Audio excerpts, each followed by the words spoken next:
that better? Thank you. I'll start again. I'd like to welcome everybody to this planning committee. My name is Councillor Tim Ball and I'm chair of the committee. I will now ask officers on the top table to introduce themselves. Hello, I am Simon Elias, one of the legal managers in the Council's legal service. Hello, I'm Sarah James. I'm Deputy Head of Development Management and Planning Services.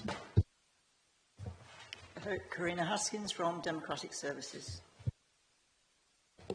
I'm Michael Hewitt. I'm Head of Legal and Monitoring Officer. Little point, Chair.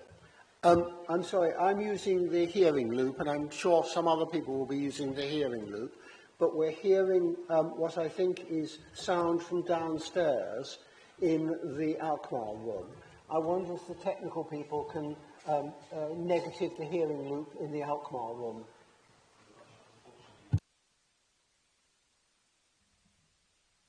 Okay, we'll hold a few moments.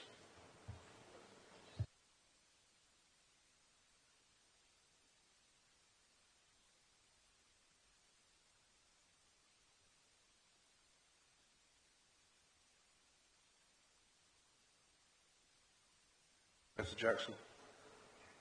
There should be a button on a hearing aid that will link into the loop so that that doesn't happen. No, it's if there are two. It's if there are two loops transmitting simultaneously.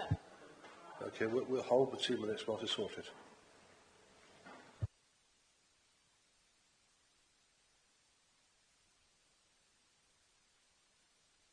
Okay, we'll try and continue if we can. Please now remind councillors and members of the public to switch their phones and other devices to silent. The meeting is being filmed and the recording will be available on the council's website. Anybody speaking that does not wish to be filmed should make themselves known to the camera operator. Please now remind everybody to treat each other with respect and to remain quiet whenever people are speaking. If a member of the public interrupts the proceedings, I will issue a warning. If the person continues the interruption, I will order the person's removal from the meeting and adjourn the meeting if necessary. May I remind all public speakers listed to speak that your comments should remain focused on the planning issues at hand. Personal or defamatory remarks against officers or members are not appropriate and will not be permitted. Now we go on to emergency evacuation procedure, please. Thank you, Chair. If the continuous alarm sounds, you must evacuate the building and proceed to the assembly point. From this room, you follow the illuminated signs to the exit using either the marble staircase at the end of the building nearest to Bath Abbey or the main staircase. Please do not use the lifts. The assembly point is in the Orange Grove on the green outside Brown's Restaurant. Thank you. Apologies for absence. Apologies from Councillor Paul Crossley and Councillor Tim Warren. Councillor Duncan Hounsell and Councillor Sarah Evans are substituting. Thank you. Are there any declarations of interest not previously been declared? None? Thank you. Chairman, yes, as a point of order, I've learned that any vote today is subject you to... cannot. Chairman. I'm not taking you now. Urgent business by the Chair. There is no urgent business. Items of public statements and questions. So we have none, apart from the speakers recorded to speak later on. Minutes of the meeting 27th of August 2025. Can I see move for those of the correct record? Okay, I second the period. Those in favour, please, hands up, please. Okay, all in favour. Thank you. The main plannings list. We're going to take both applications together, and I'm going to invite the case officer William Jones to present the report.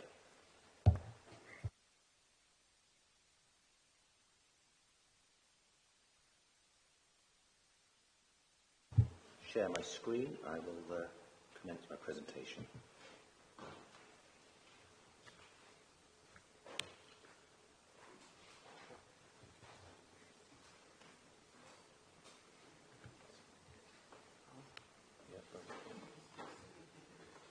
Thank you.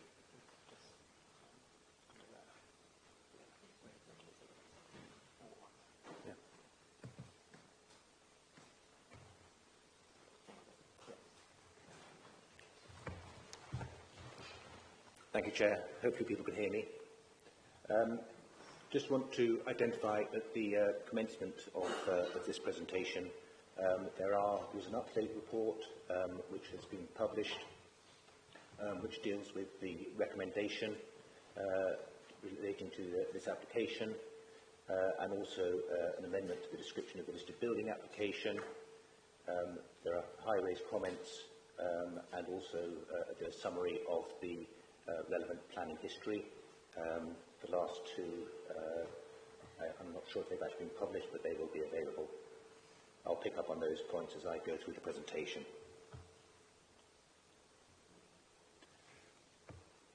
As was explained, there are two applications before the committee today.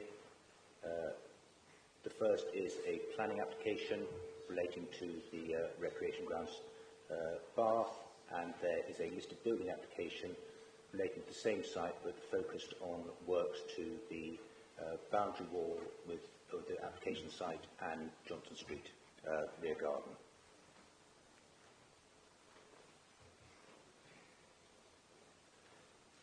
This is the full description of development for the planning applications. I won't read through it in full. It is set out in the committee report.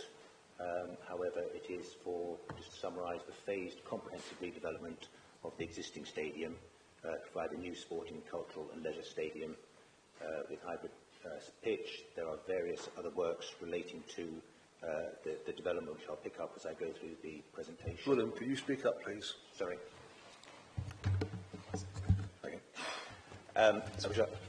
Thank you. Apologies for that. So yes, and then just go back on that. So phased redevelopment of the site, and I'll pick up on the individual elements of it as I go through the presentation. There's also a listed building application, which I mentioned, which relates to the demolition of the unlisted clubhouse building and its removal from the boundary wall and making good where required.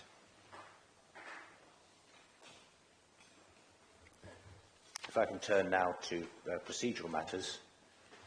On the 26th of August, the Council received a directive from the Secretary of State relating to, under Article 31, which the purpose of which was to allow the Secretary of State time to consider whether to call in the planning application. The effect of that letter is published on the website, and the letter states that the Council is not to grant planning permission on the application without specific authorisation, i.e. from the Secretary of State. However, that direction does not prevent the Council from considering the application as it is today, forming a view as to the merits of the application, or if it's so minded to refuse planning permission. This article relates to the planning application rather than the listed building application, and if there's questions around that, I can clarify that for people. So, in terms of the recommendation, which is in the update report, this was framed, the committee report which was published. We took some legal advice in respect of that, and this is just a clearer way of stating the position relating to the potential for call-in. So, firstly, recommendations to note the letter relating to the Article 31 direction. First of all, if the Secretary of State does call in the application, then to advise the Council, advise the Secretary of State that the Council would have granted planning permission subject to conditions of Section 106 planning obligations, to advise the Council would have granted listed building consent, and then to submit the material to the Secretary of State along with any other background papers. The effect of a call-in is that the Secretary of State would, they would determine the planning application, and there would be an inquiry to hear the proposals in front of an inspector. And then the report would go to the Secretary of State, and they would make the final decision. If the Secretary of State does not call in the application, then the recommendation is to provide officers with delegated authority to make amendments to conditions as necessary, or any other conditions or planning obligations which are recommended by the committee today, in order to make the development acceptable, to complete the Section 106 agreement, a draft of which is on the planning website, the Council's website, and then proceed to grant planning permission for the development and to grant listed building consent. So that, I will come back to that at the end of the presentation, but that is the recommendation before the committee today. terms of the application site, hopefully that's clear on the screen. It relates to, and I'll pick it up in the following slides, but the Avon to the left, my cursor is going to work on the screen, yes. So application site here showing the existing stands on the site, and River Avon, and then Guildhall, where we are today, over here to the left. Partney Bridge and Great Partney Street to the north, North Parade Road to the south. This is just identifies the local plan policy SB2, which relates to the recreation ground and a wider area, and this is for the, I refer to that in some detail in the committee report in terms of development requirements relating to the development of the site and provision of a stadium. But the fundamental principle of the policy, and policy B18B, is to enable the delivery of a sporting, leisure and cultural stadium at the recreation ground.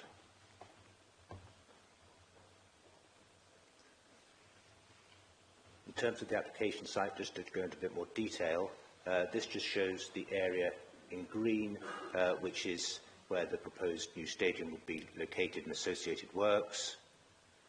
The darker blue is the servicing access to the site from North Parade Road. The lighter blue are works for during construction, and then the lighter pink area towards the north of the area, if I can get that, here is where there is some lowering of the ground level proposed in order as part of the flood mitigation works. So that's why the red line extends into that area. That's currently an area of raised ground.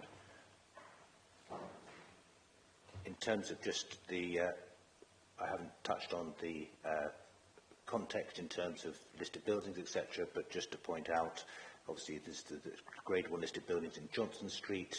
There are, the cricket pavilion is grade 2 listed. The gates to the recreation ground here are grade 2 listed, and then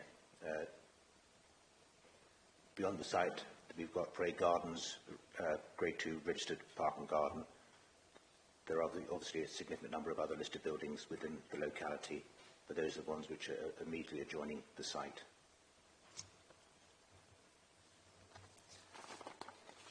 In terms of the proposals, in terms of increasing the capacity of the stadium, it's currently 14,500. The proposal is to increase that to 18,000. This just gives you an idea of where that additional capacity is being provided. So the numbers in green are the existing stadium stand capacities, and then the number below in black is the proposed. So just going around the stadium, starting at the top, the north stand, there's a marginal increase, and that relates to the extension of the existing south stand and removal of existing temporary hospitality boxes. So there's a marginal increase there. In terms of the west stand going clockwise, there is, you can see an increase there of about 1,200 to over 1,200 based compared to the existing. The north stand, there's a more than doubling of the capacity there. Partly that relates to where the calculation is taken, so it includes the corner elements of the new stadium. So these areas where it turns the corner at the northeast and northwest and northeast corners, that's included within the capacity of the north stand. And then there's a slight reduction in the east stand. That relates just to the way that the seating arrangement is laid out compared to the existing, which is a continuous row of seats.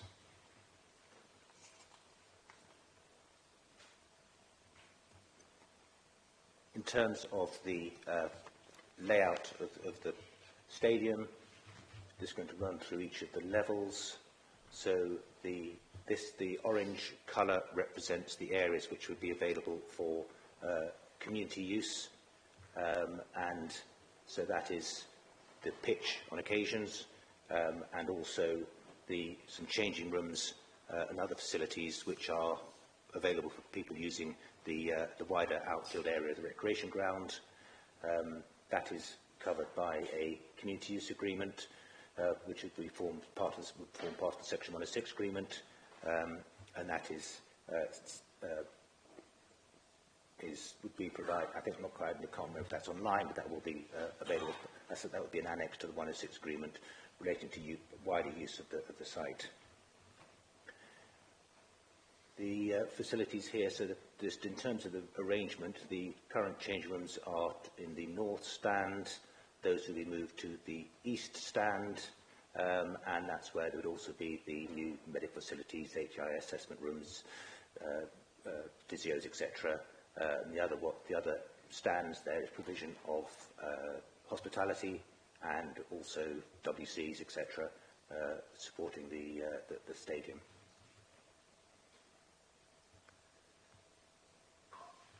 At intermediate level, there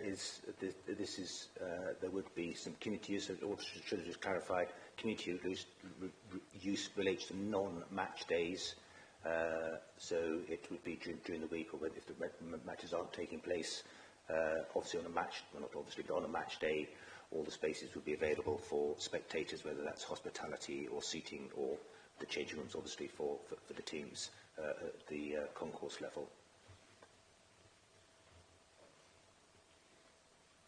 It's also worth pointing out that on a non-match day, the west stand at this intermediate level, so that's the bottom of the screen, would be available for hire for conference and meeting purposes, as would the existing and extended rooms in the south stand. And then at the upper box level, on a match day, obviously available, that would be for spectators. On a non-match day, the top floor would be a restaurant for public use. It also includes two terrace areas, one at the north end and a smaller one at the south end of the site. The access to this would be from the riverside. At roof level, this just shows the layout. So the east stand and the west stand have new roofs on them. Or sorry, the east stand currently doesn't have a roof. Will have a roof. The west stand, at the bottom of the picture, has a new roof. The darker areas are the areas for photovoltaic cells and panels to provide energy for use within the stadium, electricity. Sorry, go back. And then the north stand does not. Well, the sensitive. The north stand does not have a roof on it. That's just open as it is at the moment. So that's why that's represented on that image there. In terms of the existing and proposed layouts, I've just done an overlay of the existing stands, so orientate yourselves again. So you've got the riverside with at the bottom of the image with the covered seating area for part of that stand. The north stand is open, a combination of terrace standing areas and seating. You've then got the east stand, which is completely open at the moment, and then the south stand, which is a permanent structure and has the existing kind of tent structured roof on it. The other element which I just point out is the existing clubhouse building at the north end of the ground, which would be demolished as part of the redevelopment. So this is just the existing layout of the site. If I then overlay the proposed, you can still see the outline, as it were, of the existing east stand here. And what is the proposal is to move the whole stadium into the recreation ground, away from the river edge or the existing building line of the west stand, the boundary wall, by about 9 metres. and then move the pitch, and then build the stand. The reason why it extends so far into the recreation ground, it goes beyond about 37 metres beyond the existing backline of the east stand, relates to the form of which the east and west stands, and I'll come on to that when I go through the sections of the building. But that just gives you an idea of the change in terms of the footprint of the stadium compared to the existing. In terms of the outfield area, so at the moment that's used for a range of different uses. There's Bath City FC Foundation, mini rugby on Sundays and other days, there's school use, there's junior cricket, there's other sports activities which take place there. I've got a fuller list if that would be helpful, but just there are a range of different uses which would take place on the recreation ground. The image to the right, so the left is the existing layout, and that white structure in the left-hand image is the bar area, which is set up on match days, the Swift Half is called. The proposal is, just to clarify, is that all activities would take place within the stadium rather than extending into the wider outfield area in terms of hospitality. So there's new bars, etc., within the stadium itself. The image on the right is just to demonstrate how this is the pitches for under 12s could be accommodated within the wider recreation ground, but also the range of other activities I mentioned in terms of mini rugby training, etc., could continue in that wider recreation ground area. So although there is a reduction in area, the activities can continue, and in the report there is reference to consultation with Sport England and the provision of enhanced facilities within the recreation ground, but also financial contributions towards improvements at Odd Down sports area and also Glasshouse in terms of compensation for the change and reduction in the area of open outfield area at the recreation ground. That is dealt with in policy within in the committee report. I can refer people to the sections if that would be helpful. Moving on in terms of the scale of the development and the changes, the top image is the east stand. So this is if you're standing at the sports centre end of the ground looking north. So that just shows the height of the existing stand. It's in red, so that's 27.3 metres is the height of the back of the stand, the rail at the back of the stand. And then on the right-hand side, and this is where they sit relative to each other in the recreation ground, the new stand has a outside edge, so the 31 metres is facing onto the recreation ground, and the roof slopes up to, a maximum of 34 metres, so that it's taken through the middle of the stand, middle of the pitch from north to south. The roof does curve from that 34 maximum towards the north and to the south, and I'll pick up that in terms of the images later on. But this shows that the relative position and heights. I mentioned earlier about the extended footprint of the stadium, and that relates to a combination of the extent of the seating areas, but also the circulation areas, for example, in the east stand, right, whereas now they are contained within the stadium. So if you went there, your circulation areas are underneath the seats, whereas here there's circulation into the core areas outside of that area. There are some other facilities underneath, but that accounts for part of the increase in the extent and the footprint of the stadium. In terms of the west stand, so this is again looking from the south, from the leisure centre to the north, towards the Johnson Street end. So the river is on the left-hand side of this image. The red is the existing covered west stand and the seating within it. So you can see the difference there. So currently 29.1 metres to the ridge height. The east and west stand of the new stadium are the same dimensions and profiles, so 31 metres to the outside edge against the river, and this just shows the inset of the stadium away from the riverside edge, and then 34 metres to the top of the roof of the stand.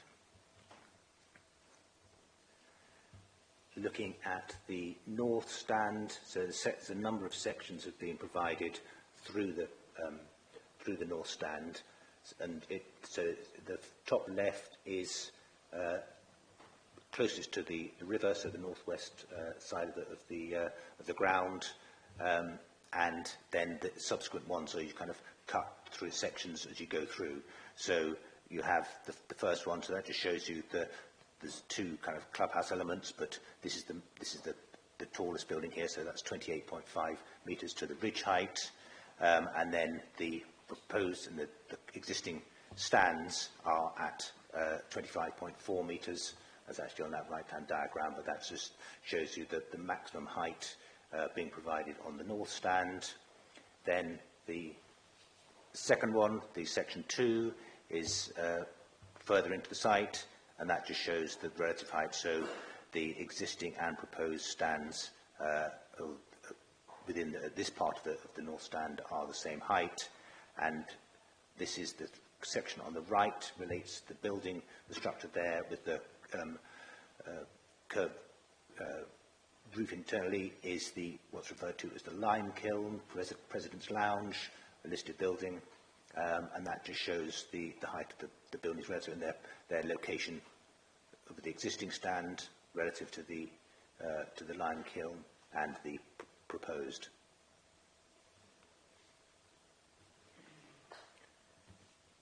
Just a couple more sections of the stand, the north stand. So this is moving further across. So this is where they've got the new stand being extended into the recreation ground, the new north stand. So we're dealing with this area to the right-hand side of that image here, and that is where the stand increases in height. So it's just to clarify. So you have a higher level here. Then it drops in front of the Johnson Street buildings, and then rises again at the eastern side as well. So it's not a continuous height across, and this height is equivalent to the existing stands I mentioned earlier, and also the height of the Johnson Street street level. That just gives you an idea of looking from the leisure centre, looking north towards Johnson Street, and where the stands sit relative to the Johnson Street buildings.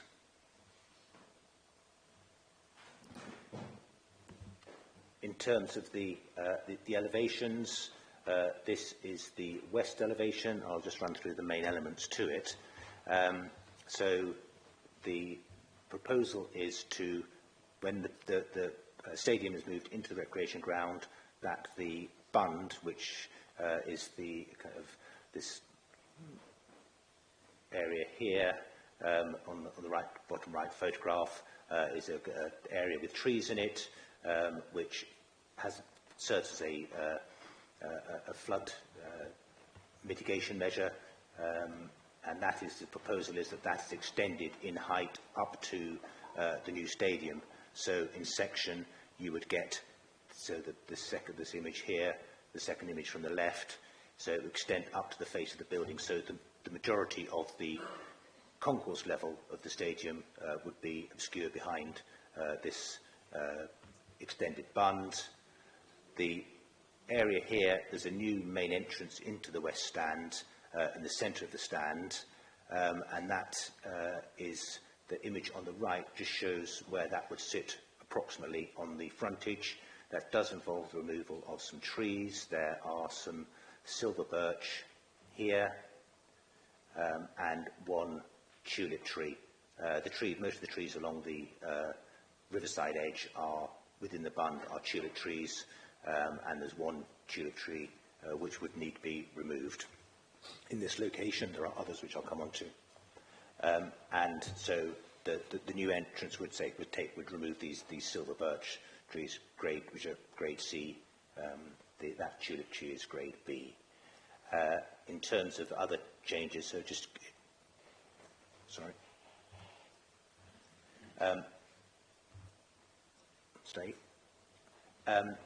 Just in terms of materials, so there's a bar stone frame to the building, these columns with metal fins within it, and glazed walls, a glazed wall at intermediate level and the top level of the stand.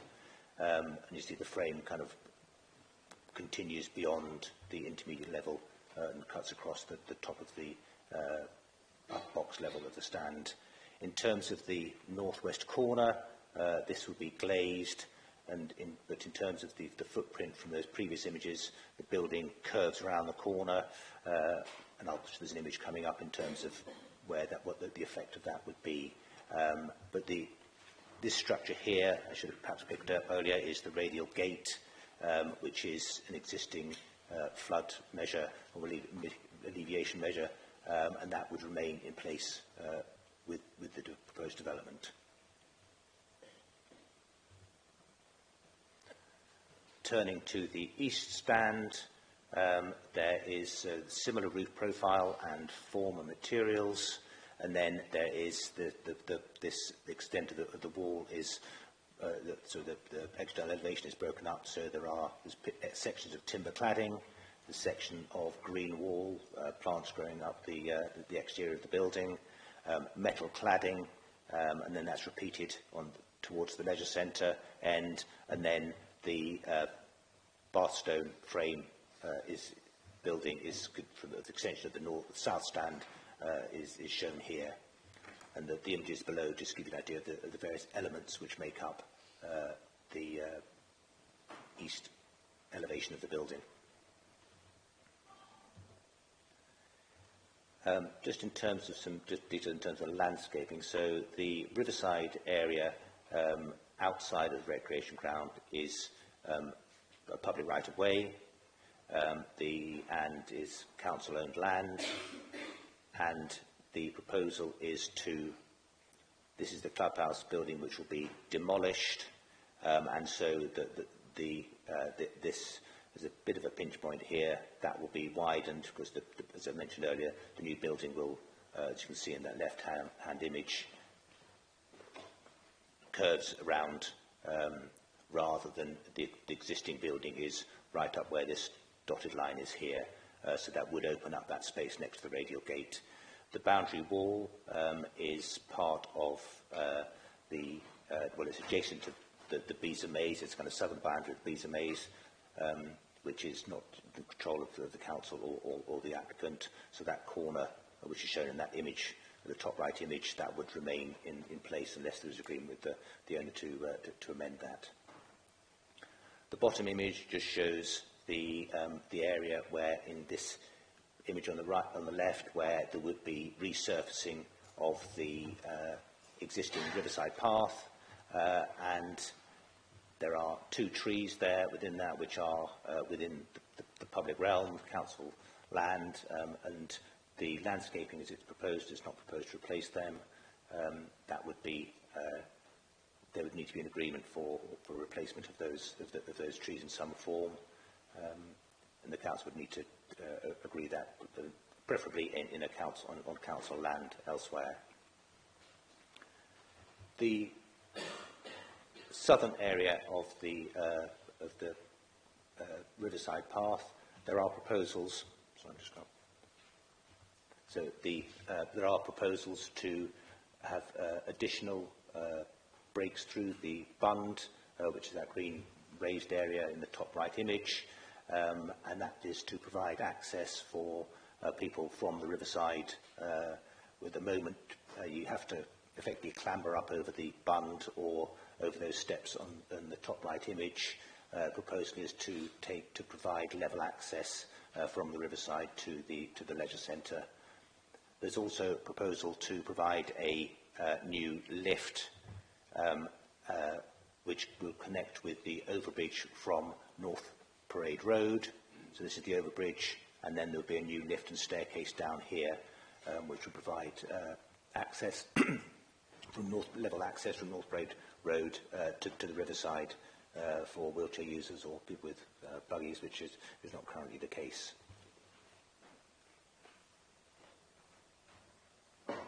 So I mentioned the riverside. This is just an image of the area there is as part of the Section 106 agreement, the draft Section 106 agreement.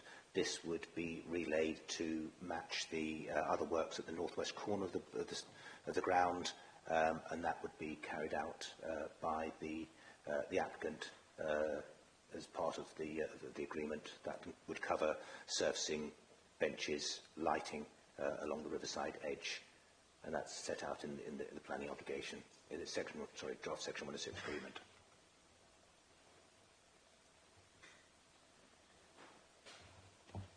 Just touch on flood risk issues and flooding, and the image on the left shows the flood risk mapping, the government flood risk mapping. So that shows the darker blue is flood zone 3, lighter is 2.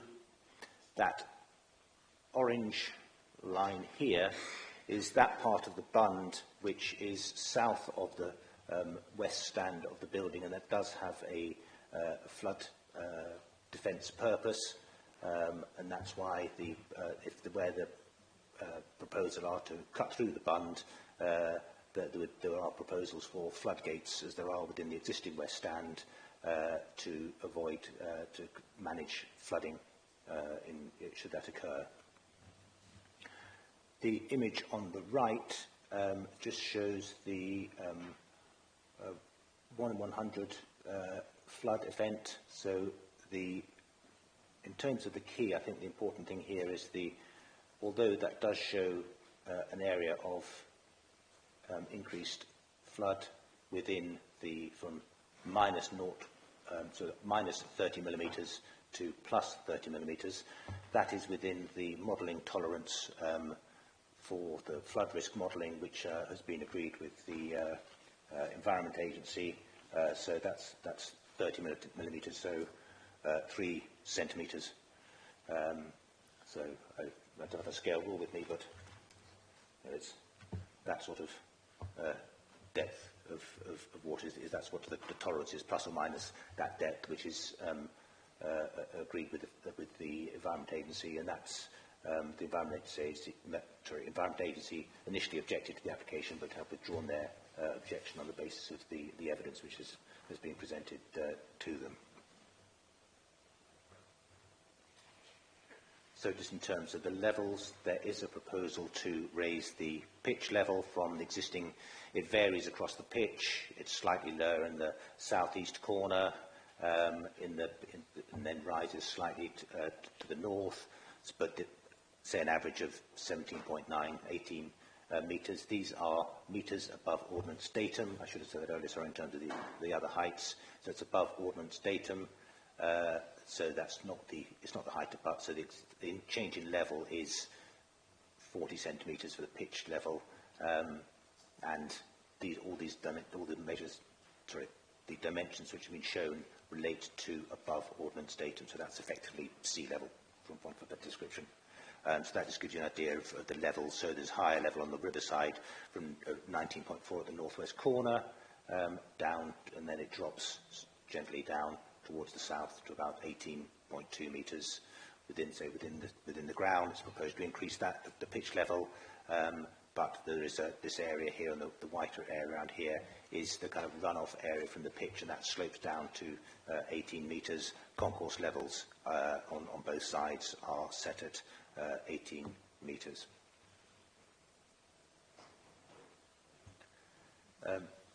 Turning to access and vehicle access first, the top left image just shows construction access, all of which would be from North Parade Road rather than William Street, and there is currently the weight limit on Cleveland Bridge.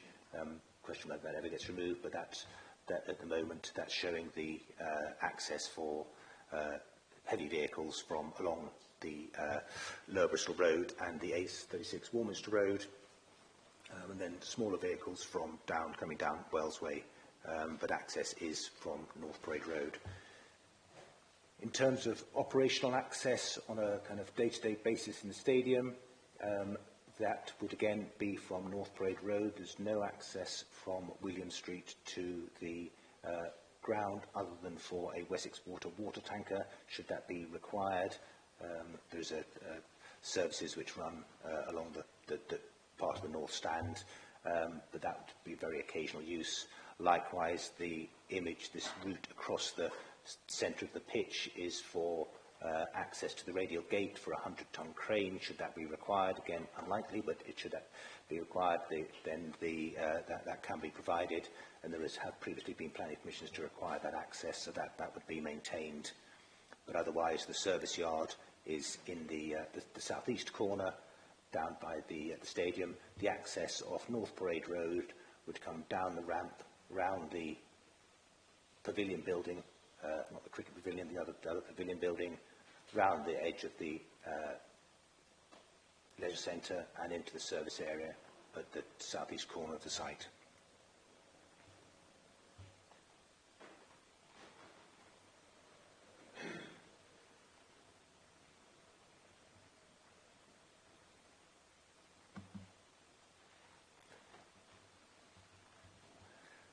In terms of the access to the site, as part of the measures to basically on match days, there isn't capacity for car parking within the city centre, and the proposal is to provide additional park and ride, a new park and ride site at the University of Bath.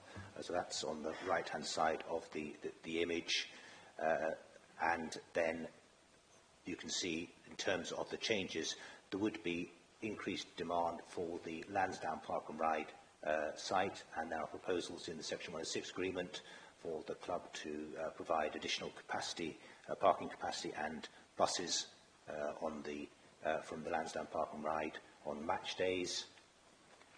In terms of the other park and ride sites, there is, based on this is a full 18,000 capacity use of the stadium, there would still be capacity at the Newbridge Park and Ride and the Odddown Park and Ride, and the University Park and Ride is new provision, and in terms of additional or new spaces there, it's within the existing car park.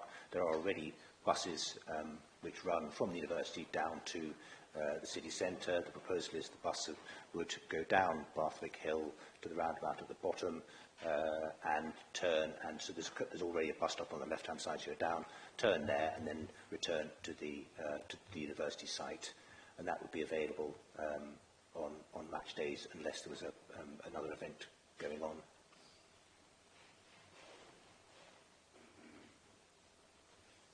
In terms of pedestrian access, at the moment, the existing stadium, this is taken from a survey in 2023 on the left-hand side, which just shows the proportion of the 14,500 spectators, how they got to the ground. So most of them came along William Street and through the William Street gate, whereas and then it's also the Riverside gate, you can see, has quite a significant number, and also through the sports centre.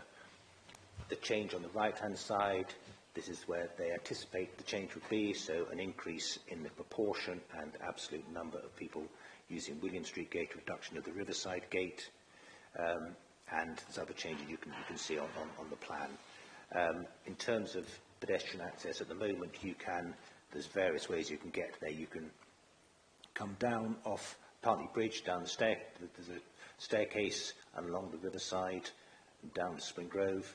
Alternatively, you can, on Argyle Street, you can go down the ramp and underneath the street and into the underneath Argyle Street and into onto the Riverside at Spring Grove. You can get access going along Great Partley Street and down William Street. And coming from the south, then you can get access either from the Riverside, if you've come out of the station, you can walk your way round that way, or on Manvers Street, and then underneath the North Parade Road, or there is a small access, there's a stair tower from North Parade Road, or alternatively there is the walkways and steps down from North Parade as well. So that's just in terms of the anticipated movement. In terms of the implications of that and the increased number of people attending matches, so this is based on the full capacity of the stadium. This just shows this is a kind of where the fluid levels is basically how busy it's going to be for pedestrians walking there, and basically the kind of up to yellow is acceptable and recommended levels of what's referred as comfort levels, and then going to the red where it's not recommended. So there are some pinch points at the staircase here, which is up to the North Parade Road. Just for clarification, this shows the proposal to have North Parade Road closed for a period of time after a match in order to control traffic, because North Parade Road is open to all traffic at the moment, buses, cars, taxis, motorbikes, etc. And there is a proposal which has already been tested for a temporary traffic lights. So this is why North Parade Road is narrowed, so people can come out and they can use the cross over towards the station or into town. But that's just a way of managing traffic and has been tested so far. Just want to touch on there's a property, Johnson Street, 8 Johnson Street, and there is a large tree that there you can see in the image, a copper beech. It's registered as a veteran tree, and that was registered in 2024 as veteran tree, I think. And the proposals will involve the new stands getting closer to that tree and will actually be underneath the span of the tree. And there has been concern about the impact of the new stadium in terms of construction, and the stand here with the effect on that tree. That has been looked at, and the proposals for just the way that is designed and the structure of that to avoid development and piling within the root protection area of that tree, and there will need to be some works to the lower branches, and that will need to be applied for. So this is it is a protected tree, as by virtue of being in the conservation area. Finally, in terms of the proposed construction phasing and sequence, the proposal is that the club stays at the recreation ground during the construction of the new stadium, and so there would be a sequence of starting assuming planning permission was granted, that the first off-season, so the end of May or the end of the playing season, then the west stand would be demolished, and the pitch would be moved east into the recreation ground, and then the stand would be constructed, so the west stand, north stand, south stand. The east stand, the temporary east stand, would be retained on site and moved to the east, so that that capacity could be retained during the construction period. And then when the east stand, this new east stand is built, obviously that would be removed permanently. But the planning application specifically makes provision for the retention of the temporary east stand during the construction process. I've now got a number of viewpoints which I'm going to run through, and that is just in terms of, so there's 2 images. The first image will be the existing condition, and the second image is proposed. These are taken from the application and are verified views. Some of the images are cropped to fit the screen, so they're not the full extent. So if you look online or if you printed them off, and there's a particular way you need to view the images, but this gives you a sense of how the development sits relative to the existing condition. So the first image, so this is looking from Orange Grove, looking towards the Bathampton down and Barthwick Hill. You can see the buildings rising up Barthwick Hill here. This is the existing west stand with the roofing on it. This is the east stand you can see in the distance, and then the north stand here, and this is the clubhouse. This is Johnson Street at the northern end here, existing external floodlights. And then that is the proposed image, so you can see the building in terms of the change in the view. So in this one, this is St Mary's Church in Barthwick, and you can see the tower of the church here, and you'll see the top of the church in that. It went with the proposed building in place, and then these are the buildings going up Barthwick Hill, which you can see in the upper image here. So I'll go through each of the viewpoints. It's not all of the viewpoints in the environmental impact assessment, but it will give you a sense of the change which is taking place. So the next one is further round outside the Empire building and looking slightly south east. Again, you can see Barthwick Hill, the buildings there rising up here. And this is the gap in the top there is Sham Castle, for those who are familiar with the area. So that's the view there, existing. That is the view proposed. So again, in terms of just some reference points, as you can see, the church here in terms of St Mary's Barthwick, and there in the lower image you see the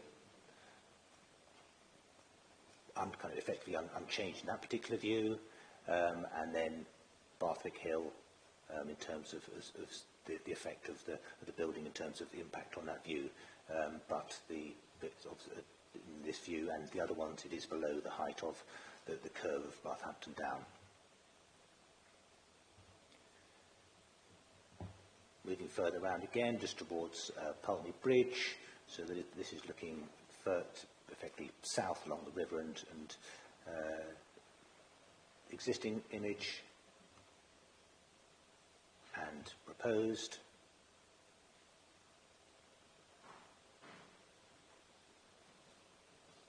I'll move on. I won't identify each image in terms of what we're looking at. Hopefully people can pick up now where the things like Barthwick Hill or the like. And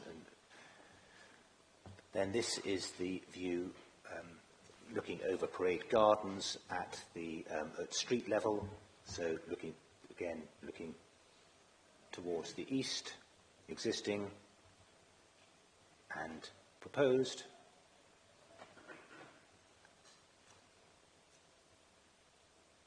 The next image is in Parade Gardens, so at a lower level of just above the river level. So you're looking kind of upwards, across and up towards the stadium. So that's the existing image and proposed.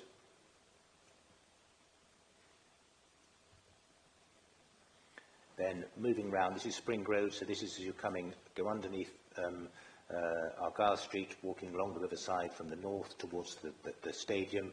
So that's the existing image, just again, slightly different perspective. So the existing clubhouse building in the here, and then the clubhouse buildings here, and this is looking across Beezer Maze, which I mentioned earlier, and then the bottom image is the stadium where it turns that corner, as mentioned earlier, in terms of removal of the existing clubhouse building, and then the roof, obviously you can see in that view. Looking along the riverside, so this is down at riverside level, existing, so that's the rear wall of the West Stand, and proposed. So this just gives you an idea of the extension of the bund, which I mentioned earlier. So in the top image, you can see the trees are kind of 3/4 of the way up the bund. In the lower image, the bund is extended There is a path halfway up the bund, but that the effect of extending the bund up to the face of the building, obscuring the majority of the ground floor concourse level of the stadium. Looking the other way from the south, so from North Parade Road towards Putney Bridge, this is existing, leisure centre on the right, Empire Building on the left, existing and proposed.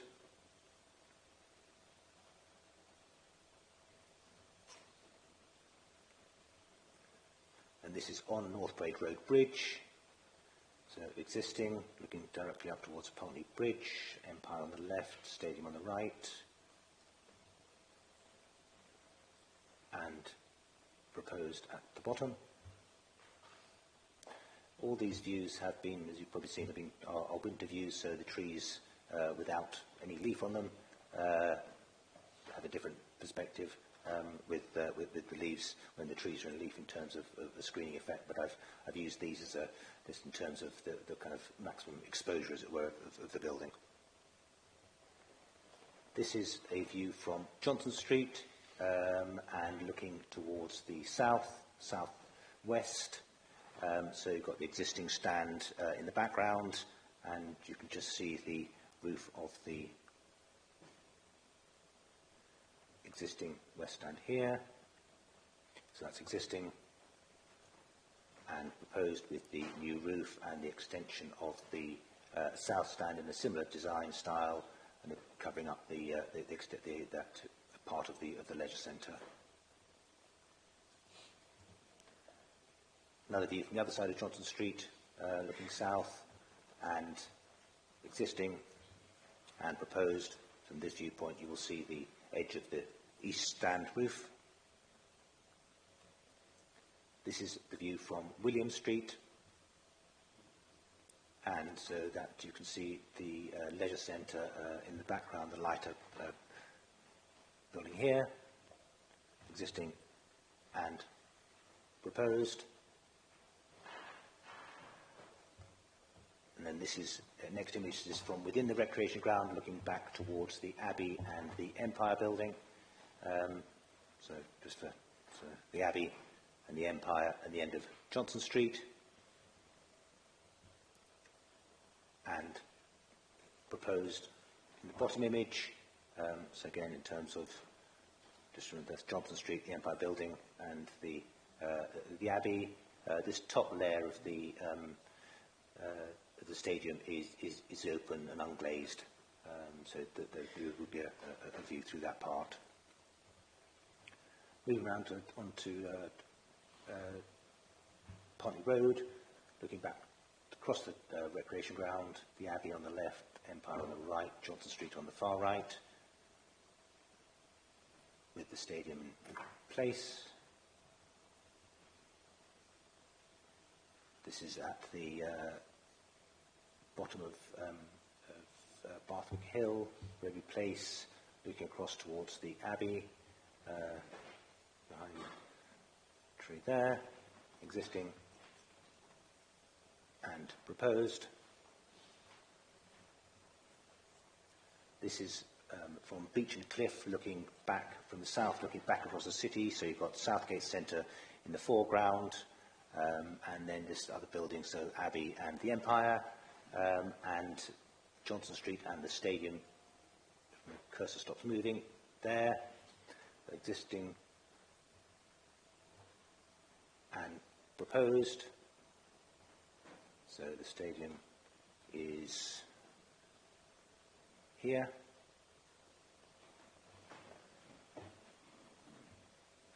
This is Barthwick Fields, looking across, so existing. The stadium is here. Again, Empire, Abbey, Johnson Street, just use those as reference points. At existing and proposed at the bottom.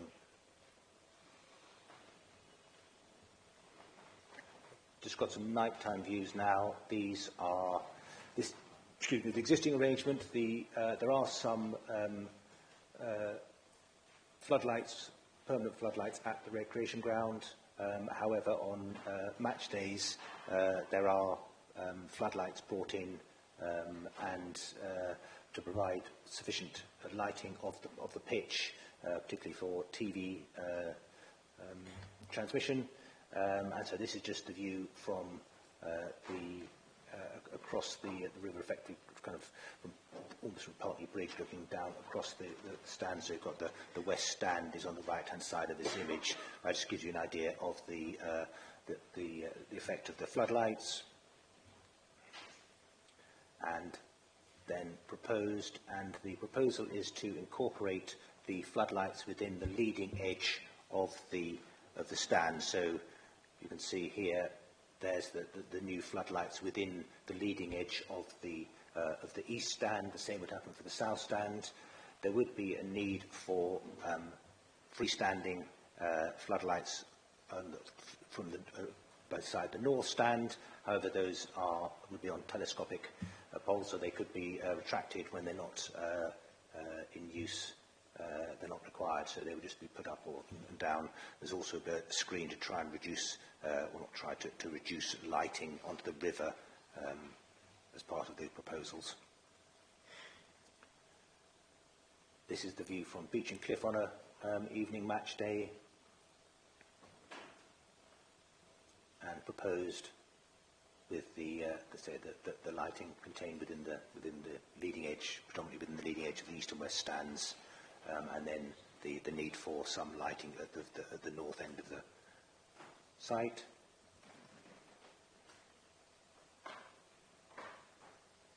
And then this is looking from the north towards the south, and so from Camler Road area, existing and proposed.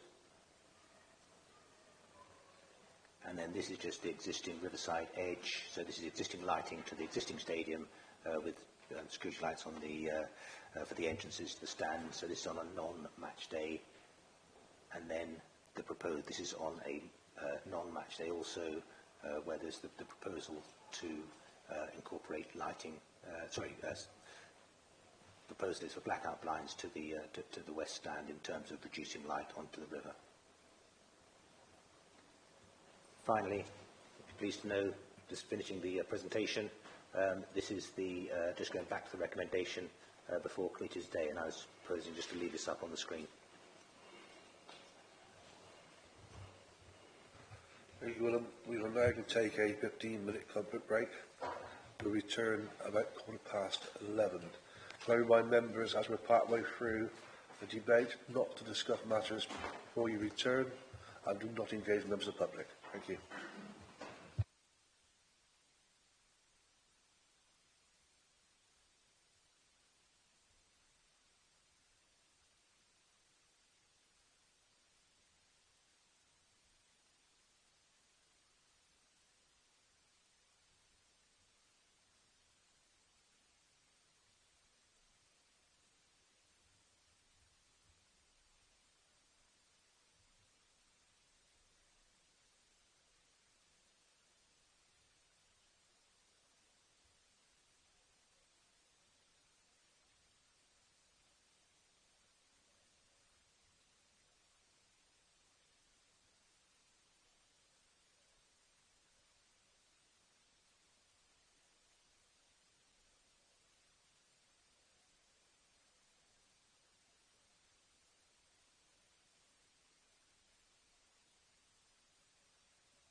Edward Nash, Penelope Moses, Eileen Anderton and Steve Osgood. I speak seamlessly one with each other. Thank you, Chair. Good morning, members. My name is Mark Reynolds. I'm a Chartered Town Planner from Context Planning. I'm here today representing the Pulteney Estate Residents Association, PERA. PERA represents around 500 residents, many of whom live immediately next to the recreation ground, including on Great Pulteney Street. This is a dense residential area, home to many elderly and vulnerable people, and includes many listed buildings which are single glazed and especially sensitive to noise disturbance. Let me begin by making it clear PERA does not object to the principle of an appropriate redevelopment of the rugby stadium. Its principal focus, however, is to safeguard the living conditions of its members who live adjacent to the rec. PERA maintains objections to the application, including that the noise disturbance, increased late-night uses and traffic that would be associated with a more intensively used stadium have not been mitigated for. Furthermore, the excessive size, scale, bulk and overall design of the stadium would result in irreversible harm to the significance of a large number of heritage assets, the loss of large areas of playing field and valued trees. The scheme is acknowledged by officers to fail the retail sequential test, and overall we identify multiple breaches of the development plan which support refusal of the application. This notwithstanding, in the event that members are minded to approve, it's vitally important that measures are secured to mitigate the impacts of the development where possible on residents. The committee report itself accepts that noise from the current stadium already causes significant harm to nearby homes through loudspeaker announcements, amplified music and crowd noise. The proposal is to more than double significant noise-generating events, many of which will likely be in the evenings. Yet, instead of addressing this through planning conditions, the report proposes to leave noise controls to the licensing process. Members, that's simply not good enough. Licensing is uncertain, it is limited in scope, and we can't know at this stage what controls might be agreed because the licence cannot yet be sought. National policy is very clear. The NPPF requires planning decisions to mitigate noise at source and to reduce adverse impacts to a minimum. The planning practice guidance says the same. The reality is that all other recent stadium projects around the country have dealt with noise through a combination of planning and licensing controls. Baines would be an outlier in the absence of such planning conditions. With a more than doubling of noisy events, the cumulative detrimental impact on residents' health and well-being will be unacceptable, but even more so in the absence of reasonable mitigatory planning conditions. PERA has drafted a set of suggested conditions using planning, noise and transport professional advisors. A selection of the most important ones were reported to members on Monday. PERA consider it critical that the stadium comply with Bath and North East Somerset's own open-air events noise guide. Suggested conditions should secure a noise management plan, proper monitoring, appropriate limits on noise and a restriction on amplified music after 10:30 p.m. These are practical, proportionate and based on the Council's own published best practice guidance. Transport and parking are big issues also for residents. PERA members live at the gateway to the stadium. Already, every match brings congestion, illegal parking and highway safety concerns. The proposed stadium will make this much worse. Event numbers will more than double to more than one a week. The William Street entrance will see almost twice as many spectators as it handles now, and traffic into the Pulteney estate could increase by 200 to 300%. The committee report largely considers these concerns as existing enforcement problems, but that ignores the scale of change that residents are facing. To mitigate this, we are asking for a Section 106 contribution to fund a review and redesign of the controlled parking zone. This would allow for resident-only bays, longer hours of control and event day restrictions. These measures are essential to protect local people and to encourage sustainable travel to the stadium itself. Again, these are very typical restrictions routinely secured on planning approvals of this nature. We have also proposed stronger travel plan conditions than numbers 33 and 34 in the committee report.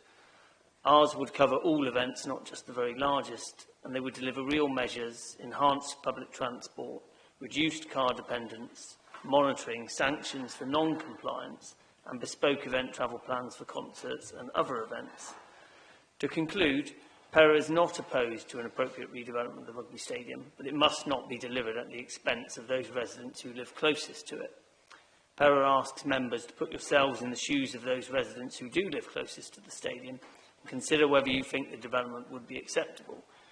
And if you do, whether you would want planning controls over noise, disturbance and traffic to protect you. These are not adequately secured in the recommendation as drafted, and we urge that if minded to approve, you secure these reasonable and necessary safeguards through additional and amended planning conditions per our suggested wording. Thank you.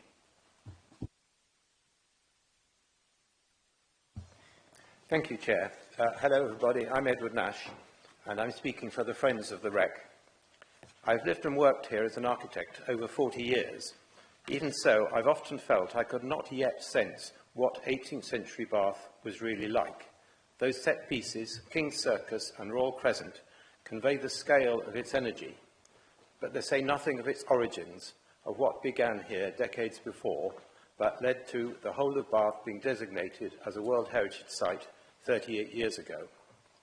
For this, you have to place yourself, as so many tourists do daily, standing on the high pavements around Parade Gardens. Here you are close to the Bath Springs outflowing below to the river. You are aware of the Abbey and can learn how, post-Reformation, its lands came available for development that John Wood started planning for in 1726. But earlier, in 1708, behind you, the first of the assembly rooms was started, and in 1740, to the south, Wood's massive north and south parade blocks began. Before North Parade Bridge, the pavement stretched right across the roadway. As images of the time show, you see why they were called parades. Such spaces, including Orange Grove and later Johnson Street, were for parading, promenading, and all could participate. This, in Bath, was a big step towards the development of our civil society, the notion of the public realm that we value so. Visitors looked out from these viewpoints to the hills to east and south and talked about the beauty of these vistas. Now, from here, visitors can register the significance of key characters in this narrative: John Wood, Ralph Allen, and Beau Nash, in what they see. Opposite Allen's Folly, Sham Castle, to southeast, his great mansion of Prior Park. But this is only half of it. Through the 19th century, the setting of Bath stimulated a romantic response in the planting of the wooded hilltops, the placing of great houses, picturesque villas, churches and towers that bring so much to our World Heritage Site. All the stories can be told from here, and so many come to these viewpoints each day to hear them.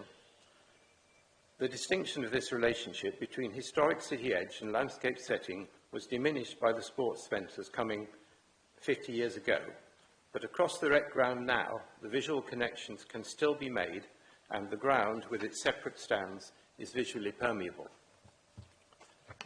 The application includes the high-resolution images that show those who have studied them just how much of these vistas the narrative link will be diminished if this scheme is built. Make no mistake, the proposed stadium is a building, no longer stands open at the corners. Its bulk would obstruct a large proportion of the present visibility between the high pavements and the hills. The whole of Lower Bathwick, Bathwick Fields and Smallcombe Wood would disappear from sight in many of these. Looking to the city from Pontney Road, all the nave and transepts of the Abbey would be lost to view. The present sense of generous spatial setting would be lost, the townscape closed down, long familiar views dominated by a structure far larger in bulk than anything else around, because its ground plan is so extensive, its height and massing so much greater. Who, other than this committee, are the guardians of the city now? Thank you.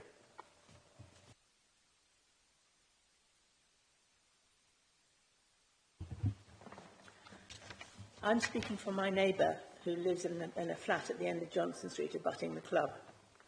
She says, "How would you like a 3-storey high wall built within 8 metres of your 2-storey high house and garden, condemning you to no sunshine ever and a blank wall from your windows, outlook, and more? An external staircase to open gallery seating beside your previously private sunny garden, providing a public viewing platform at 3 levels over not just your own but all your neighbours' gardens, and underneath the staircase, beside the garden wall, public toilets. Noise, smells, loss of privacy, please. Insist the law stand is lowered and moved back to respect the 21 metres root protection area, which is the underserved surface area the regulation demands for my registered ancient and veteran tree. Don't create Bath Sycamore Gap with Bath's 220-year-old Copper Beech. All my objections have been supported by sound planning facts, including the fact that there were no site visits to any adjacent houses or gardens. Harming my notable tree by digging foundations within the 21-metre root protection area, the cantilever cannot avoid digging. Digging for flood compensation in the root protection area, which increases flooding risk. Overbearance over a Grade 1 listed property. Inevitable harm to a fragile house constructed in the 1700s, which Bath Rugby have damaged previously, and the incident has been fully reported. Breaching the laws of nuisance and privacy, the Prescription Act 1832 and Article 8 of the Human Rights Act, and breaching policy SB2 terms. Any one fact should have led to a refusal and redesign. All have been ignored. The Planning Officer's report is based on opinions, not facts. Algorithms, not planning scrutiny, not the planning scrutiny this major project deserves. So, my opinion. The north and east elevations are of cheap and shoddy materials and poor design, inappropriate in the setting of Grade 1 listed buildings in the inner conservation area. All this harm to shoehorn a massive development into a river frontage. It's the wrong development in the wrong place. I'm representing my household, my neighbours and Bath citizens. There is no community benefit. The increased risk of flooding, as evidenced by Clive Onion's objection, seems not to have been noted. Please refuse this application and demand a redesign to reduce the harmful impact of the North Stand. Speak. Yeah. I'm Eileen Anderton. I'm a long-term resident since the 1960s, early 1960s, so I've seen many changes in Bath. But this proposed new stadium will have a huge impact on the city centre and its residents. I'm speaking for myself and for some of the public at large. Part of the proposed plan I object to is the demolition and rebuild of the West Terrace by the Riverside Walk. The new plan suggests replacing the solid wall with glass, incorporating possibly hospitality, cafe, restaurants, and cutting down some precious tulip trees. During this hot summer, I've spent many agreeable hours, along with other members of the public, on one of the many benches in the wonderful shade in the west area near the West Terrace, near the river, listening to the weir, reading or just resting. This part of the river in Bath is a quiet, cool oasis, so necessary and needed in the probable very hot summers that the climate specialists warn us about. We need the large trees left to give shade, but we do not need more cafes and restaurants. We all know that Bath is very well endowed with these throughout all the city centre. This part of the river frontage needs a far more sympathetic plan. I think it is time for the councillors in the city to listen to the residents significantly impacted by this new proposal.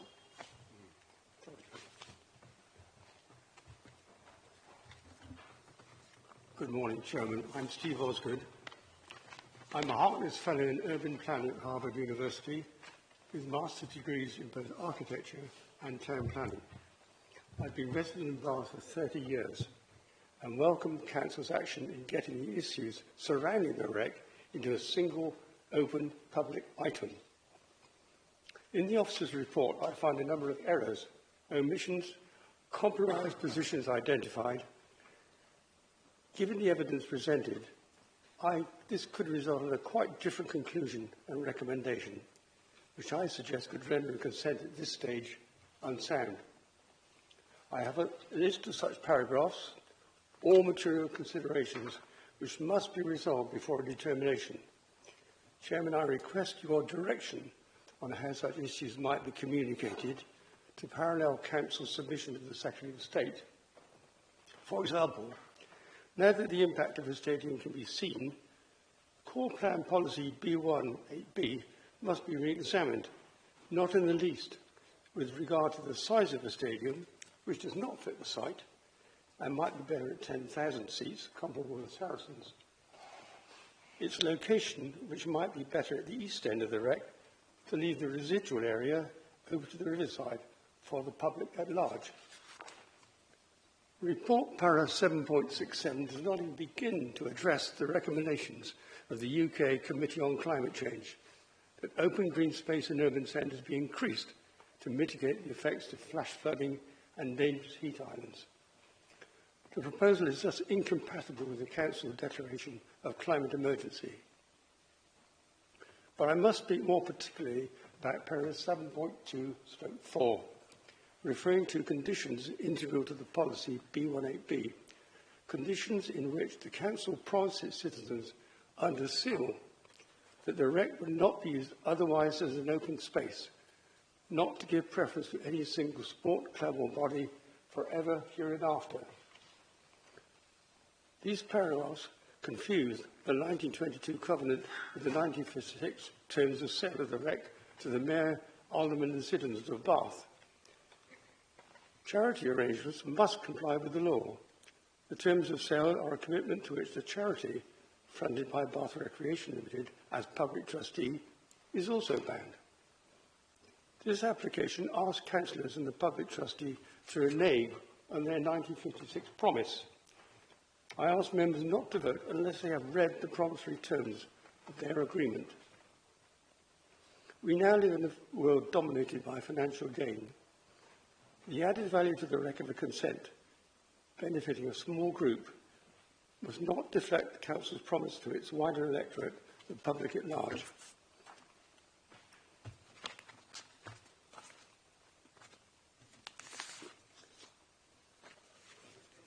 Chairman, I ask for a 3-month deferral of your decision for these and many other considerations which councillors must be seen to have kept their promise.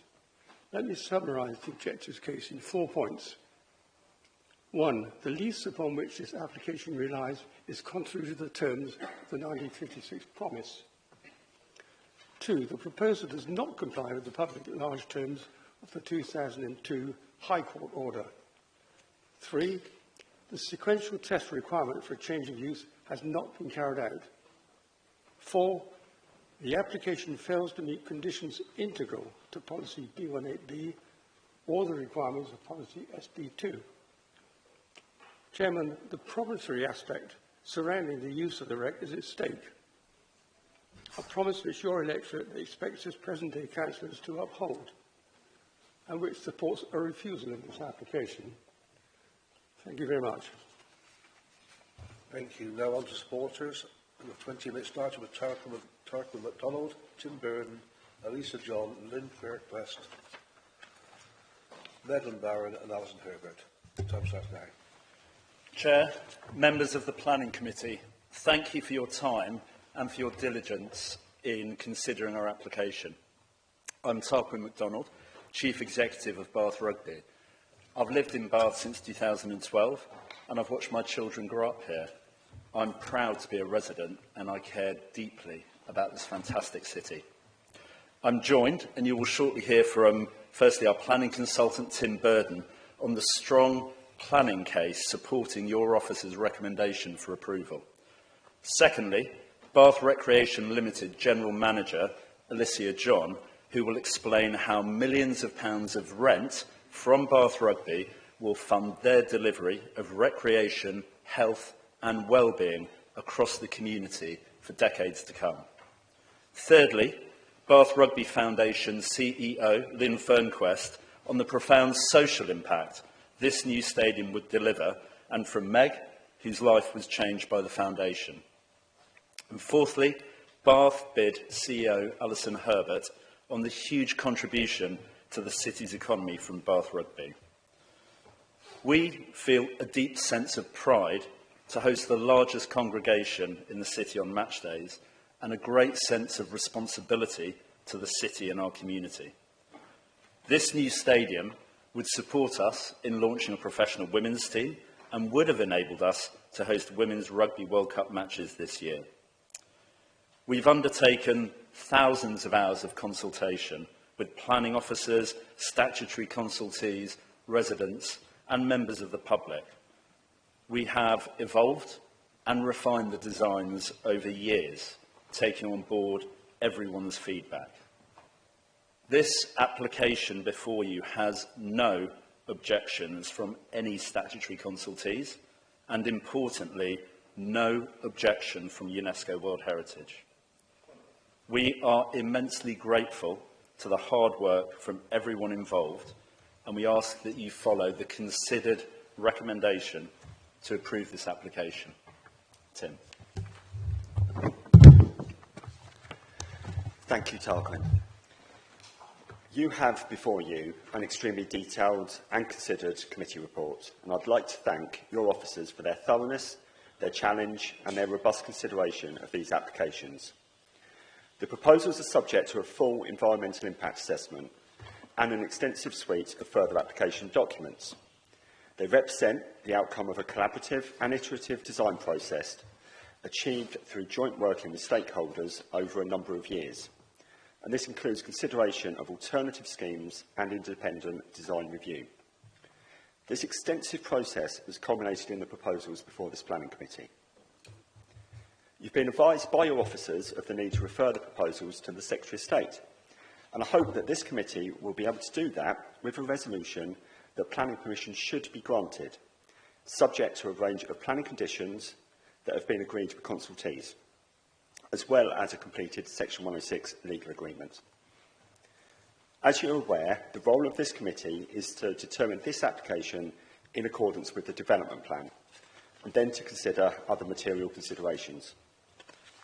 Importantly, your officers have concluded that the proposals accord with the development plan when read as a whole. There are a number of policies relevant to the proposals, including 2 site-specific policies which support a new permanent stadium at the Rec, namely Core Policy B1, which was adopted back in 2014, and Placemaking Plan Policy SP2, which was adopted in 2017. As such, the construction of a permanent new stadium has been a council planning policy aspiration now for 10 years, and indeed more. Before I turn to planning policy matters, I would like to re-emphasise that subject to appropriate planning conditions and the completion of the legal agreement, there are no outstanding objections from any statutory consultee.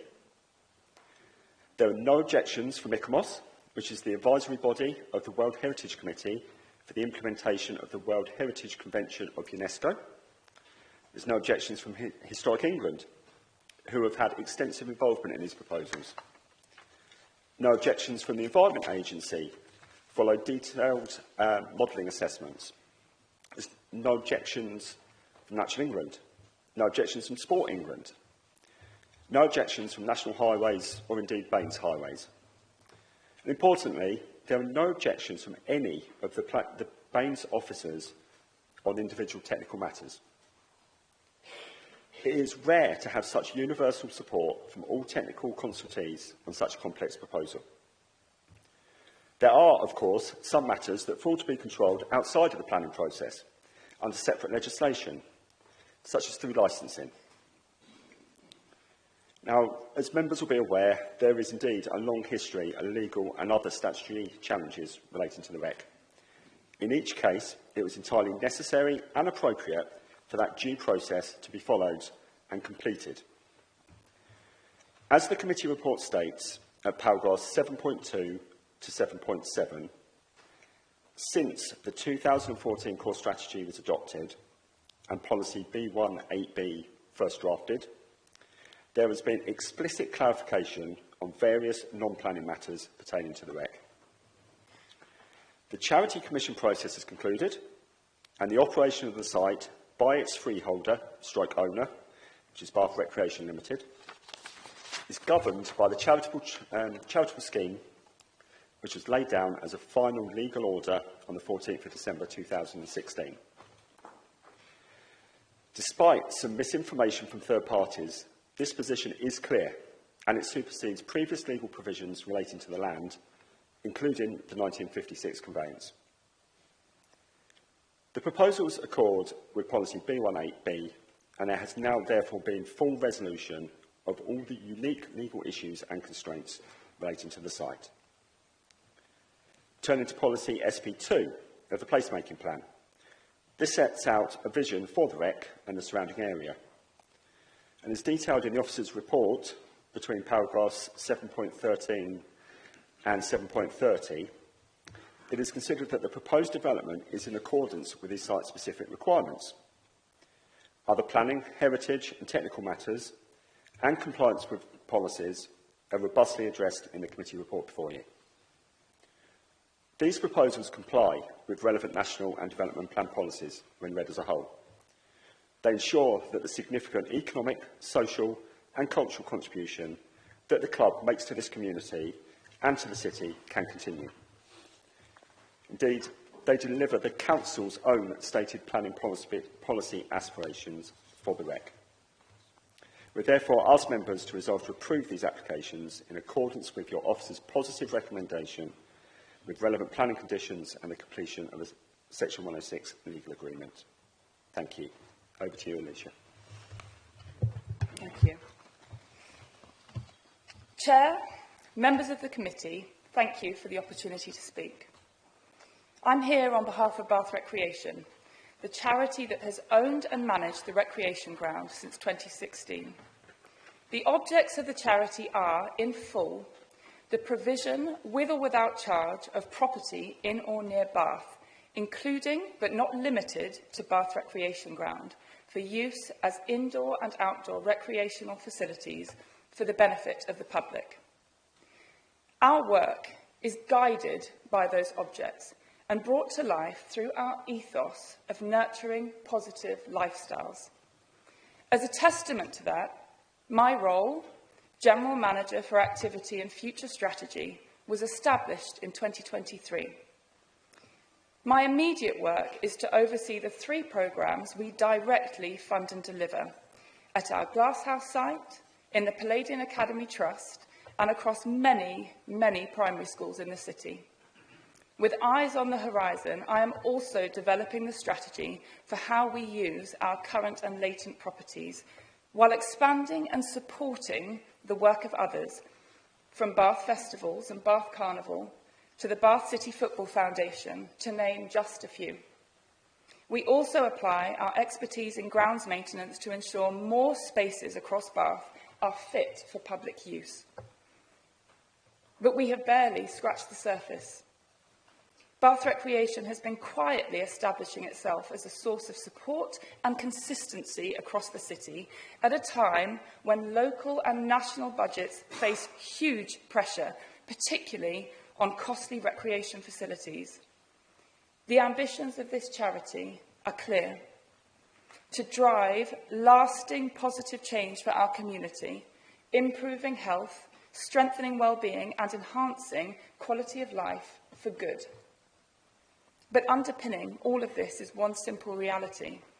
Bath Recreation depends on the income it receives from its land and property, with Bath Rugby and Baines, through the Leisure Centre, providing a significant and vital contribution.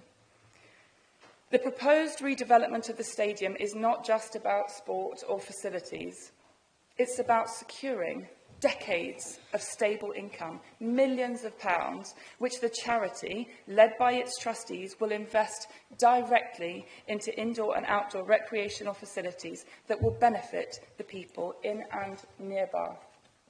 For us, the stadium is not simply a structure, it is an enabler, the key to ensuring that Bath Recreation continues to deliver on its charitable purpose, nurturing positive lifestyles and providing real benefit across our community long into the future. Thank you, and over to you, Lynn. Good morning, Chair, councillors. Bath is a beautiful and successful city. We're proud of our history, our culture, our thriving communities, and of course, our rugby. But behind that Georgian facade, there's another story playing out. More than 10,000 children and young people in our region grow up in poverty.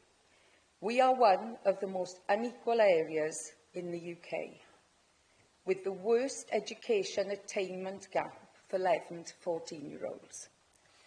But what does the worst education attainment gap actually mean?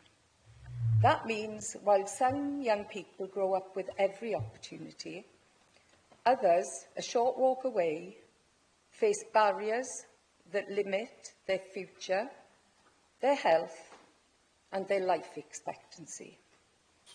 Too many young people are written off before they've even finished school. For 22 years, Bath Rugby Foundation has walked alongside those children, guiding them back into education, into training, into work, and into lives filled with purpose and possibility. Independent analysis shows that for every £1 invested in our alternative learning hub, Bath Rugby Foundation creates nearly £7 worth of social value. It also makes economic sense. £20,000 a year to support a young person at our hub, compared to £120,000 in the youth offending system.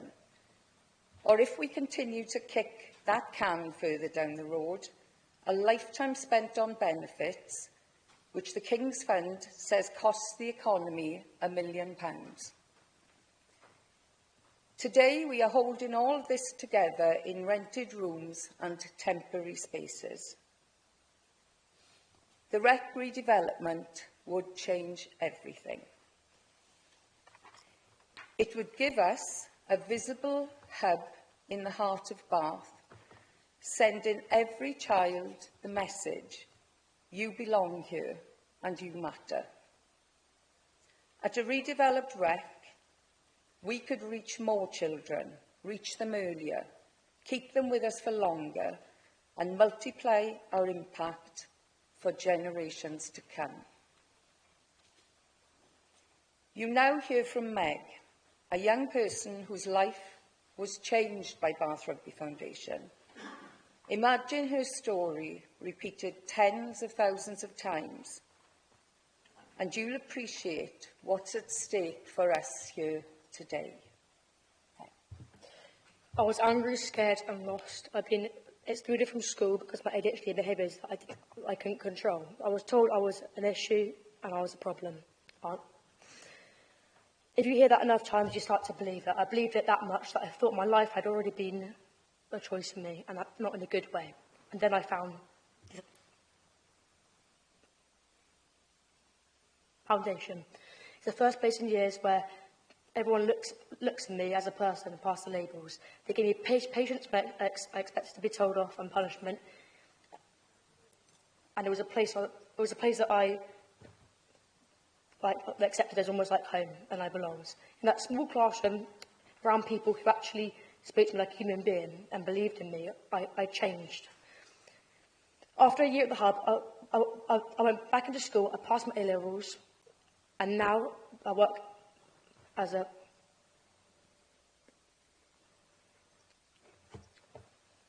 police officer.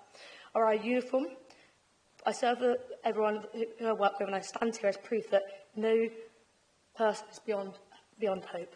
I'm here because I got a chance, a second chance, and it would mean a lot to me for other people who are in my shoes to have that chance too. Thank you.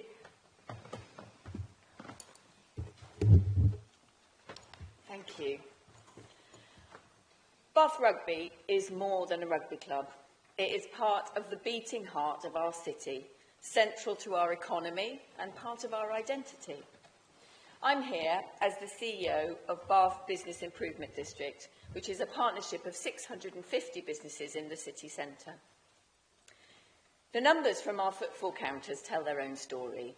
On a recent match day Saturday, footfall measured in the adjacent city centre increased by 16.4% compared to the same non-match day Saturday a year previously. And that's the Bath Rugby effect. It brings people into the city when they might otherwise have stayed away. And it's not a one-off. Match after match, season after season, Bath Rugby delivers a surge of footfall into our city centre. And local businesses feel it directly. Pubs, restaurants, cafes and shops thrive before and after games. And hotels see an uplift too, particularly when visiting teams bring travelling supporters. Crucially, these fans don't just come for the match, they make a weekend of it, booking in advance, very important, filling rooms and spending across the city.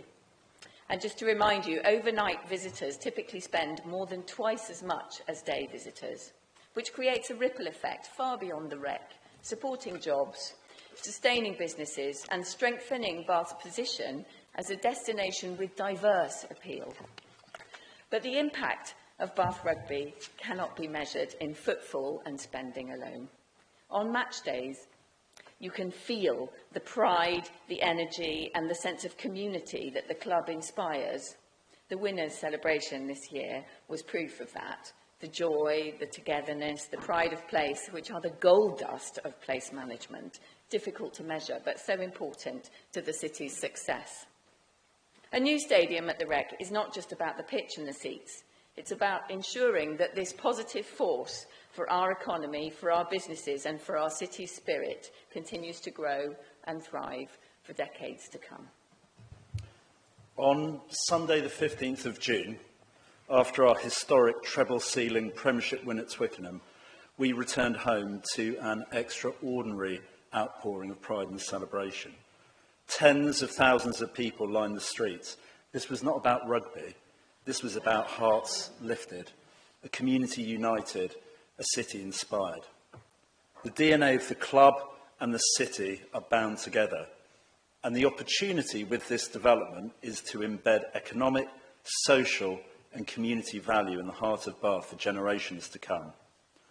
Your decision could be a landmark moment for the city and for the club, and we ask that you follow your officer's recommendation and support redevelopment. Thank you. I now call Councillor Amanda Rigby.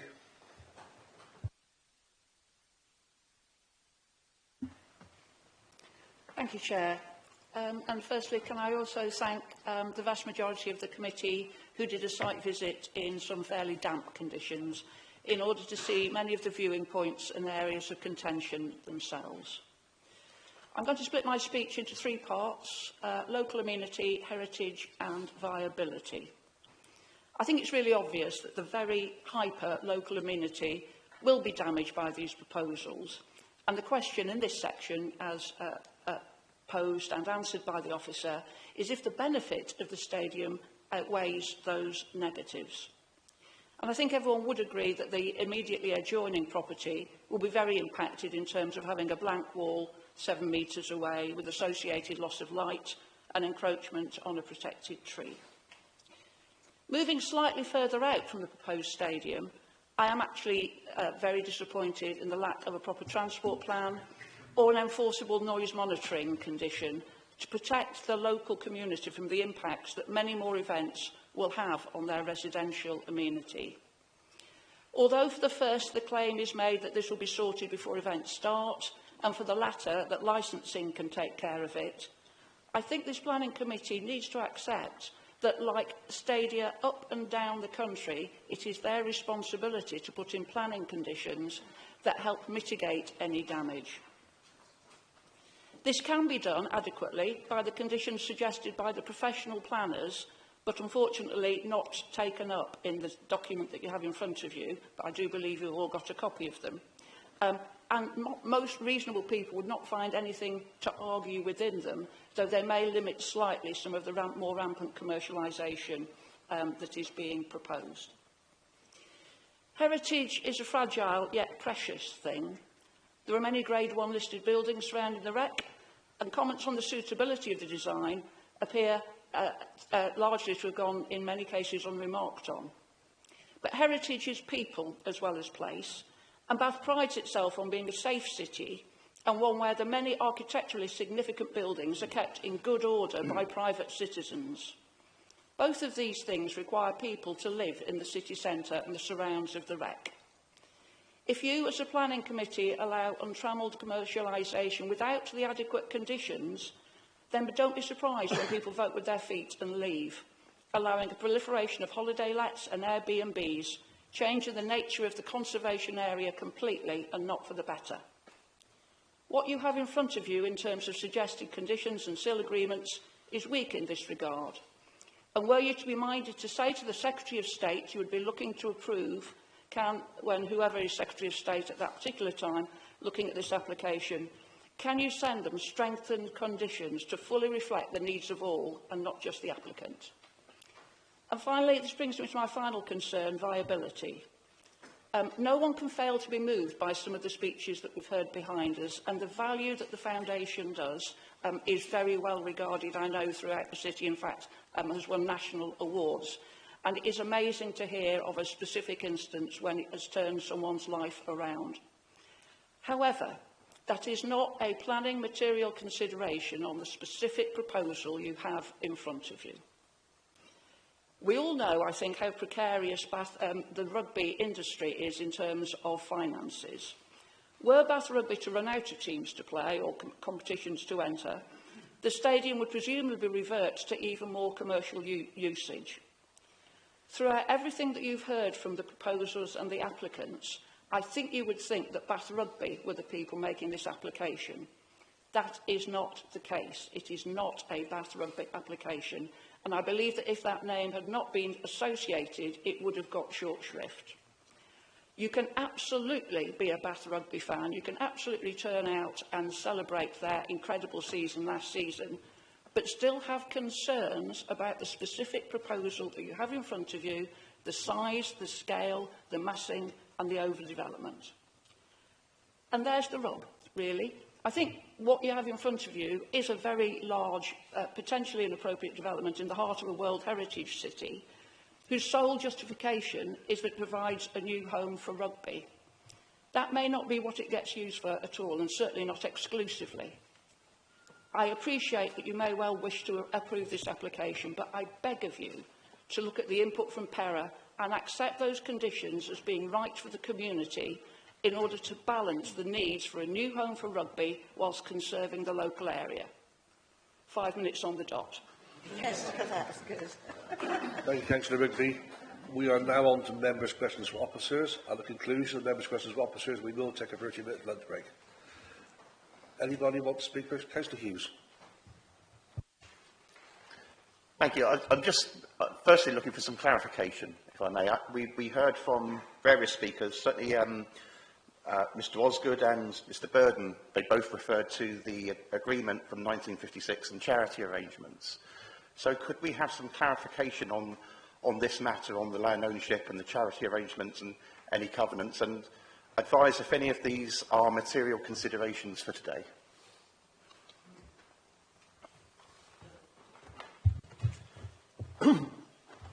Chair, it's true that in 1956 conveyance, the High Court determined there was a trust, and what that trust was about was preserving these fields for members of the public to use without giving exclusivity to any particular sport. However, what has transpired through subsequent judgments and first-tier tribunal and upper-tier tribunal decisions is that there is no covenant called the 1956 covenant. It's the actual trust that is to preserve these fields for the benefit of the public. And that trust is governed by the Charity Commission, and any decision that the tribunal made. And you've heard reference today to a 2016 decision of the first-tier tribunal, in which it set out a scheme of arrangement for the trust. And one of the provisions in that scheme of arrangement was for the provision of an 18,000-seat stadium. So, in my view, and it can only be a decision of court that could determine this, but in my view, that permits the building of the stadium, and it's not a breach of that trust. We've also heard about the 1922 covenants. We also know that that went to the Court of Appeal, and they were considered to be unenforceable. because they were too nebulous as to who they protected. So from that perspective, I don't believe there is any legal impediment to the development of the site, and only a court could give you a final determination on that. But if you want the reassurance of that, I can say, from my perspective, I'm paid to give you that advice, and that is my clear advice. And can we just clarify that these are not material considerations for this room today? I think I draw your attention to the particular paragraph in the report, which says, at paragraph 7.6, right at the end of that paragraph, on appropriate facts such as, in this instance, a local planning authority may lawfully conclude that a development is acceptable in land use planning terms and grant planning permission, even if the development is incompatible with a different restriction on the use of the land. And I've said to you today, in my view, there isn't another restriction on the use of the land. As I say, only a court can confirm that. But from my perspective, I believe you can make the decision as per the officer recommendation in the report. Councillor Simon. Thank you, Chair. I'd like to ask about what I call the counterfactual. I think it very unlikely that this committee would ever agree to retention of the temporary buildings that it gave permission to retain until 2027. And therefore, it seems to me we need to understand what we would regard as the consequences of giving permission or not giving permission in terms of questions such as employment and availability of the stadium.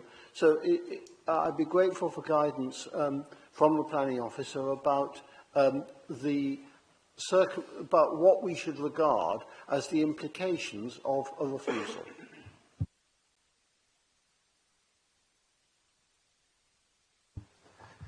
In terms of the application, as you're aware, there's various elements of it in terms of the economic benefits to the city which are set out in the report.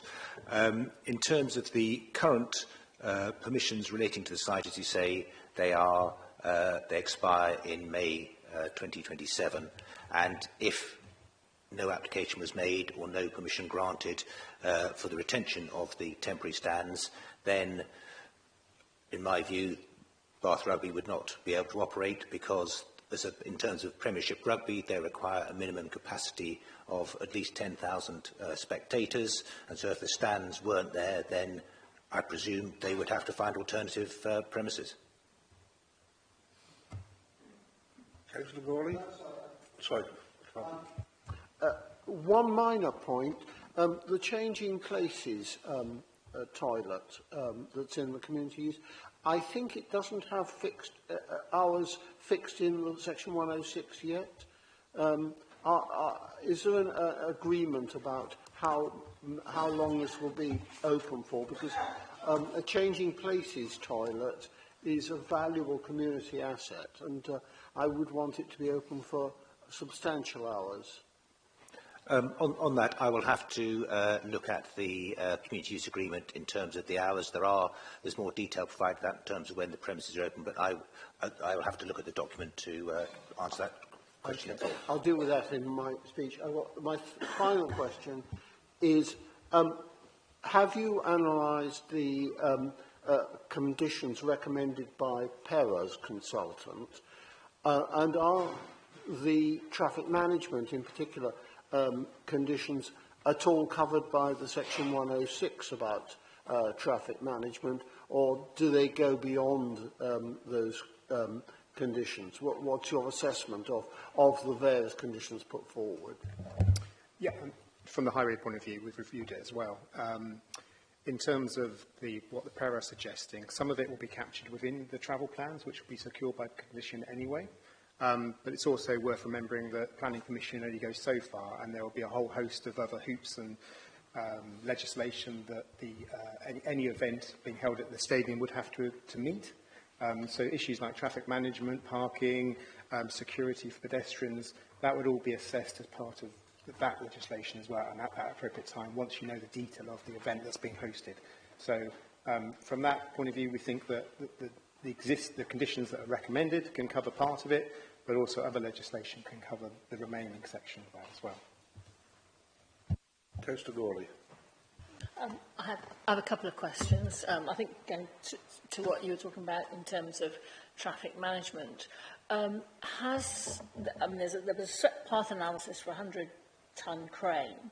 Has there been a swept path analysis about how Arctics can bring in stuff if there's a concert or a theatrical performance or something like that? So not a rugby performance, but actually something happening on the show and you have to bring in staging or whatever. I mean, how is that being looked at? Yeah, so that's my first question.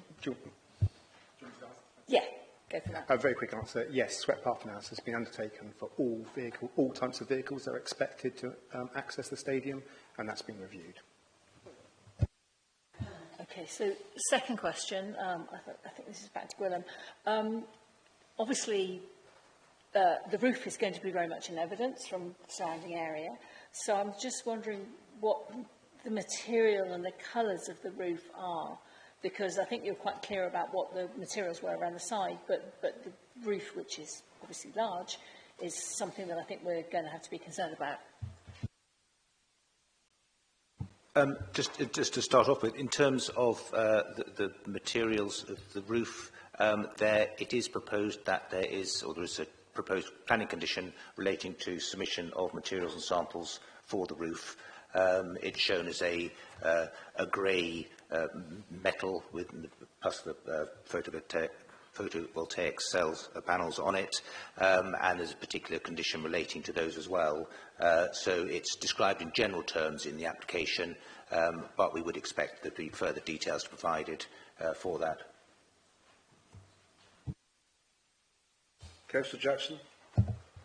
Thank you, Chair. Councillor Hughes asked some of the questions I wanted to ask about the legal status, which I believe is not material in that, you know, you could get permission for a block of flats on my back garden perfectly legally without needing to have ownership of my back garden. So putting that on one side, I wonder, we've had an excellent report and we of course did this site visit where I got soaked to the skin literally, looking at the visual impact and how the views from here or there would be affected. But I was wondering, is there any kind of analysis of the impact of the noise? And in particular, people in adjacent wards have said they would like to know more about this. Do you think you could explain just how far the noise will extend on a match day? I can't put that in precise distances. However, the assessment did look at the impact, for example, of noise from the stadium during a music event that identified impacts along Johnson Street, across Laura Place to Henrietta Street, so that identified an extent of noise in that direction. I would have to pull up the environmental impact assessment to identify noise travelling south towards, for example, residents in Dulmeads or further from that. But in terms of the area of impact, it said the image or the diagram which comes to mind relates to noise along Johnson Street and further north.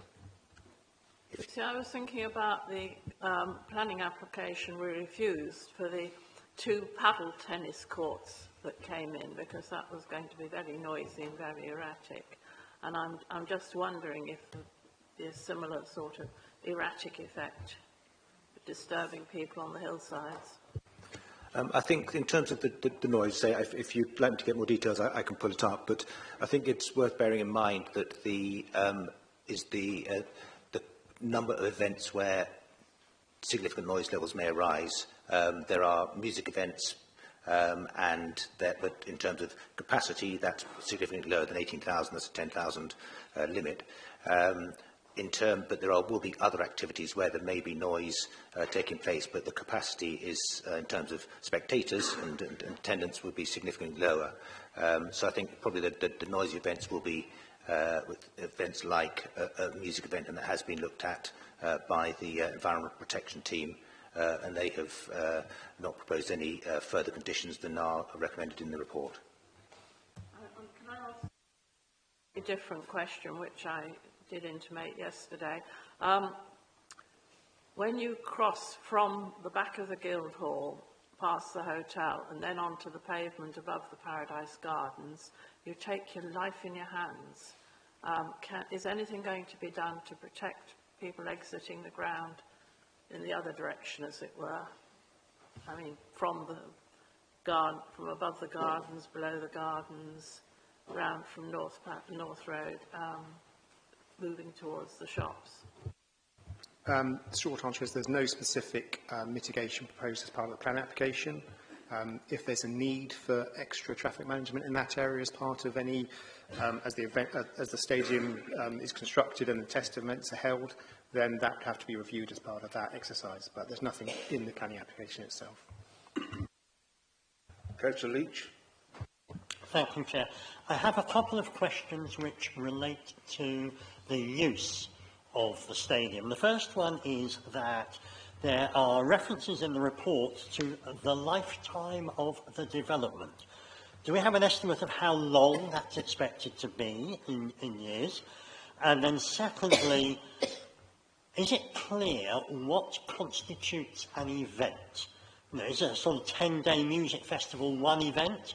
Or is it clear that an event has to be contained within a day, 24-hour day? And does an event have to be a paid for, you know, an event for which entrance is charged? Or would a local soccer day with, say, 4 local teams where there's no charge, would that also count as an event? In terms of the first question about lifetime of the development, that is just a form of words which, in terms of planning conditions, is appropriate. It used to be people used to refer to in perpetuity, but that's not considered an appropriate approach, because actually it's how long the development's going to be there. How long the stadium will be there, that's something is not part of the application. And I don't think is material to determination of this. The application is for a permanent stadium. That is what the policy refers to. And so permanent is, yes, for the duration of the development is in place. In terms of event, yes, event is defined, and there are set out in the report in terms of the number of days that could take place. That a music event might, or for example, that could occur over 2 consecutive days, but there's a maximum number of days which certain types of event can take place. So a 2-day event would be 2 days of that total. In terms of whether other activities amount to events, so the use of the stadium for a different sporting activity, that again, there are limits in terms of the number of sporting activities. There are particularly rugby activities which can take place within the stadium. Again, that's set out in the report and is covered by planning conditions. In terms of other events, likewise, those are defined and listed in the report in the planning condition, and that provides provides control over those activities taking place.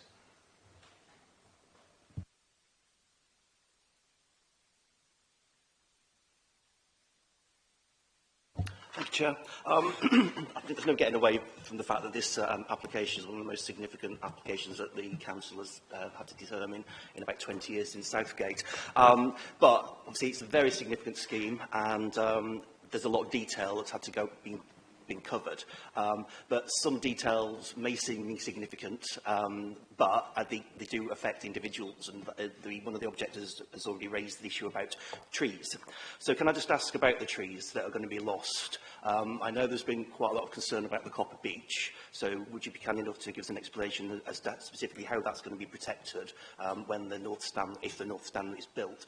And also just, can confirm the loss of other trees. I remember on the site visit, we talked about the tulip and a couple of silver birches. Are there any other trees affected by this development? In terms of the Copper Beech, there has been further work done in terms of both in terms of the tree protection measures during construction, and there are quite detailed proposals in the borough cultural assessment, which identifies measures to protect the tree and the areas around it and the root protection area. And those are considered appropriate, and there's a planning condition which would require those measures to be implemented. So it's considered that there are appropriate measures to safeguard that tree. In terms of the trees along the riverside, there are those, I had that picture of the silver birch trees and one tulip tree, which is to be removed. And there are other tulip trees further down the riverside towards North Parade Road, which would also be removed to provide the level access into the sports centre car park area.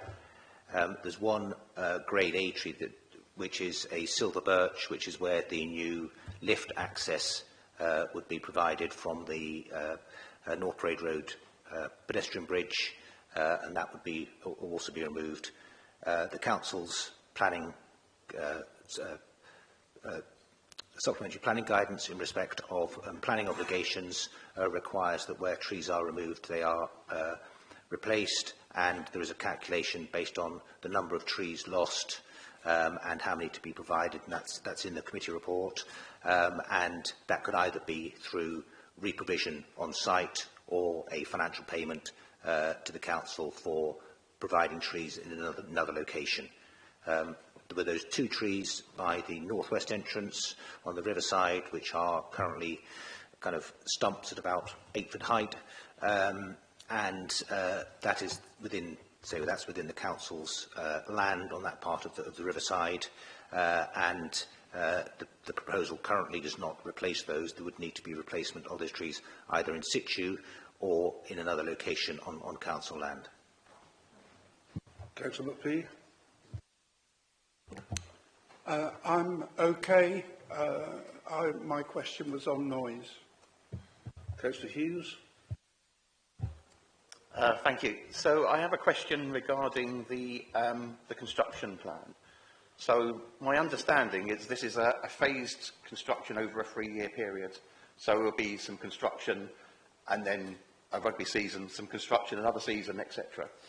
I know that obviously the finances of the rugby club, etc., are not a material consideration.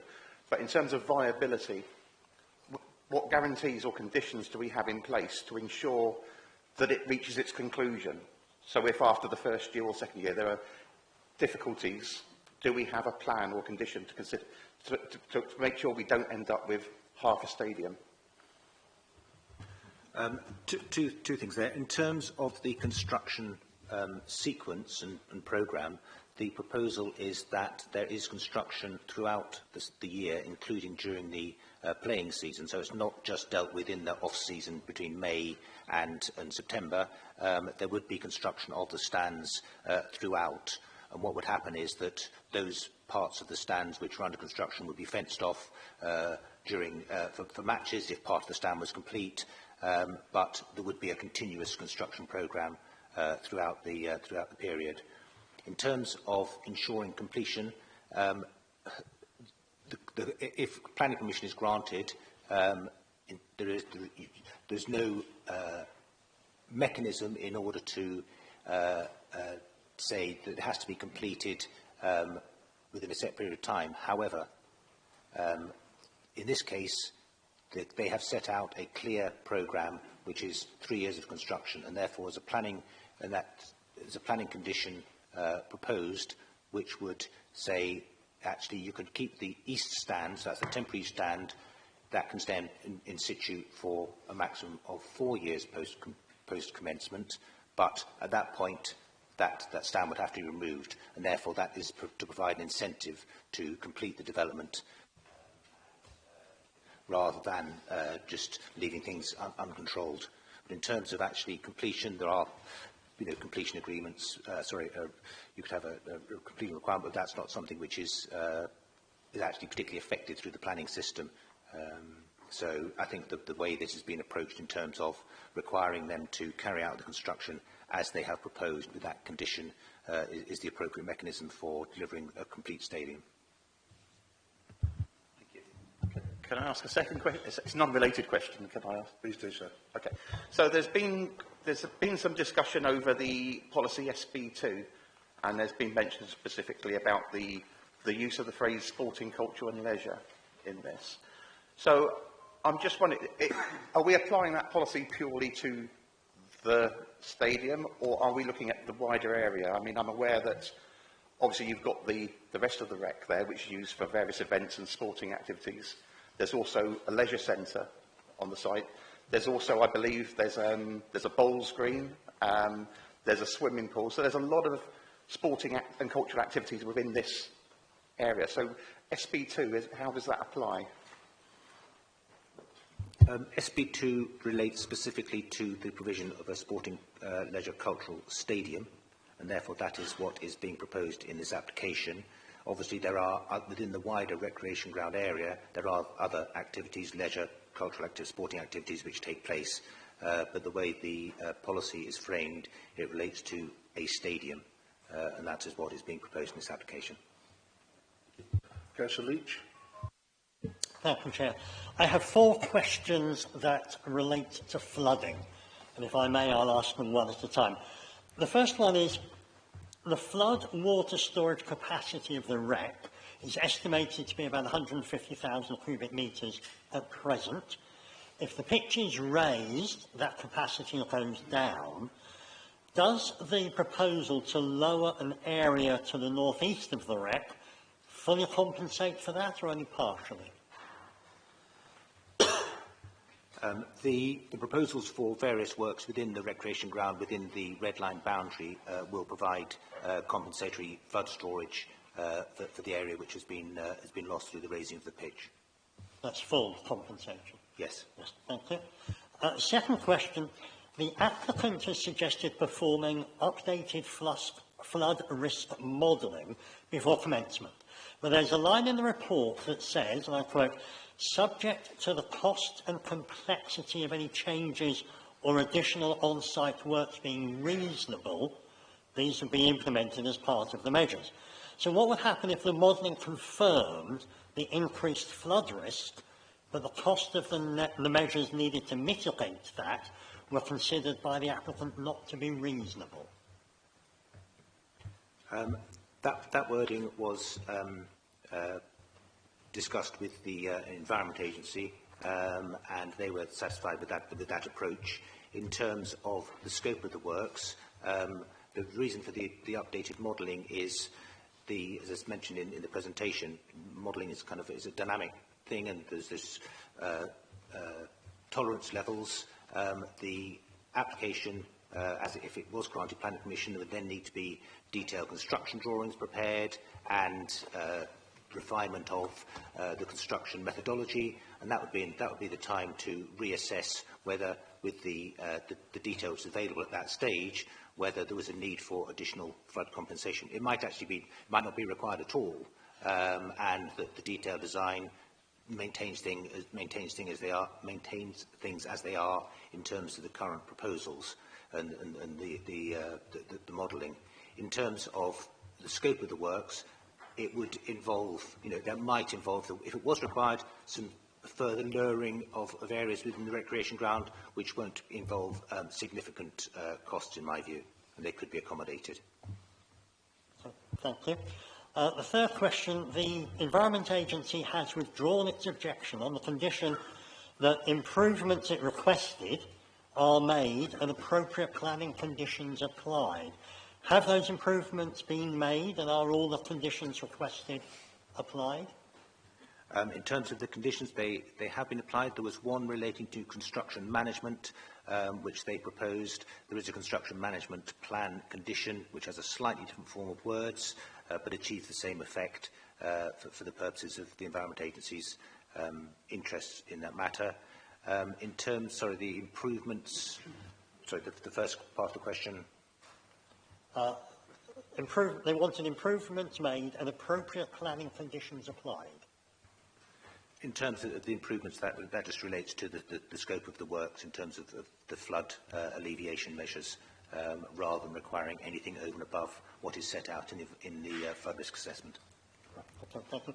And then finally, does the proposed flood evacuation plan recognise that local residents to the north of the stadium might be evacuating at the same time as the stadium, and can that plan cope with both sources of evacuation? In terms of the flood evacuation plan, there are a number of trigger levels in terms of what needs to be required in terms of, certain flood level warnings, flood warning levels, that certain steps have to be taken. So it wouldn't, the circumstances of a fully occupied stadium and the full flooding of the pitch, there is sufficient time and there are various triggers in order to avoid that and prevent that situation from arising.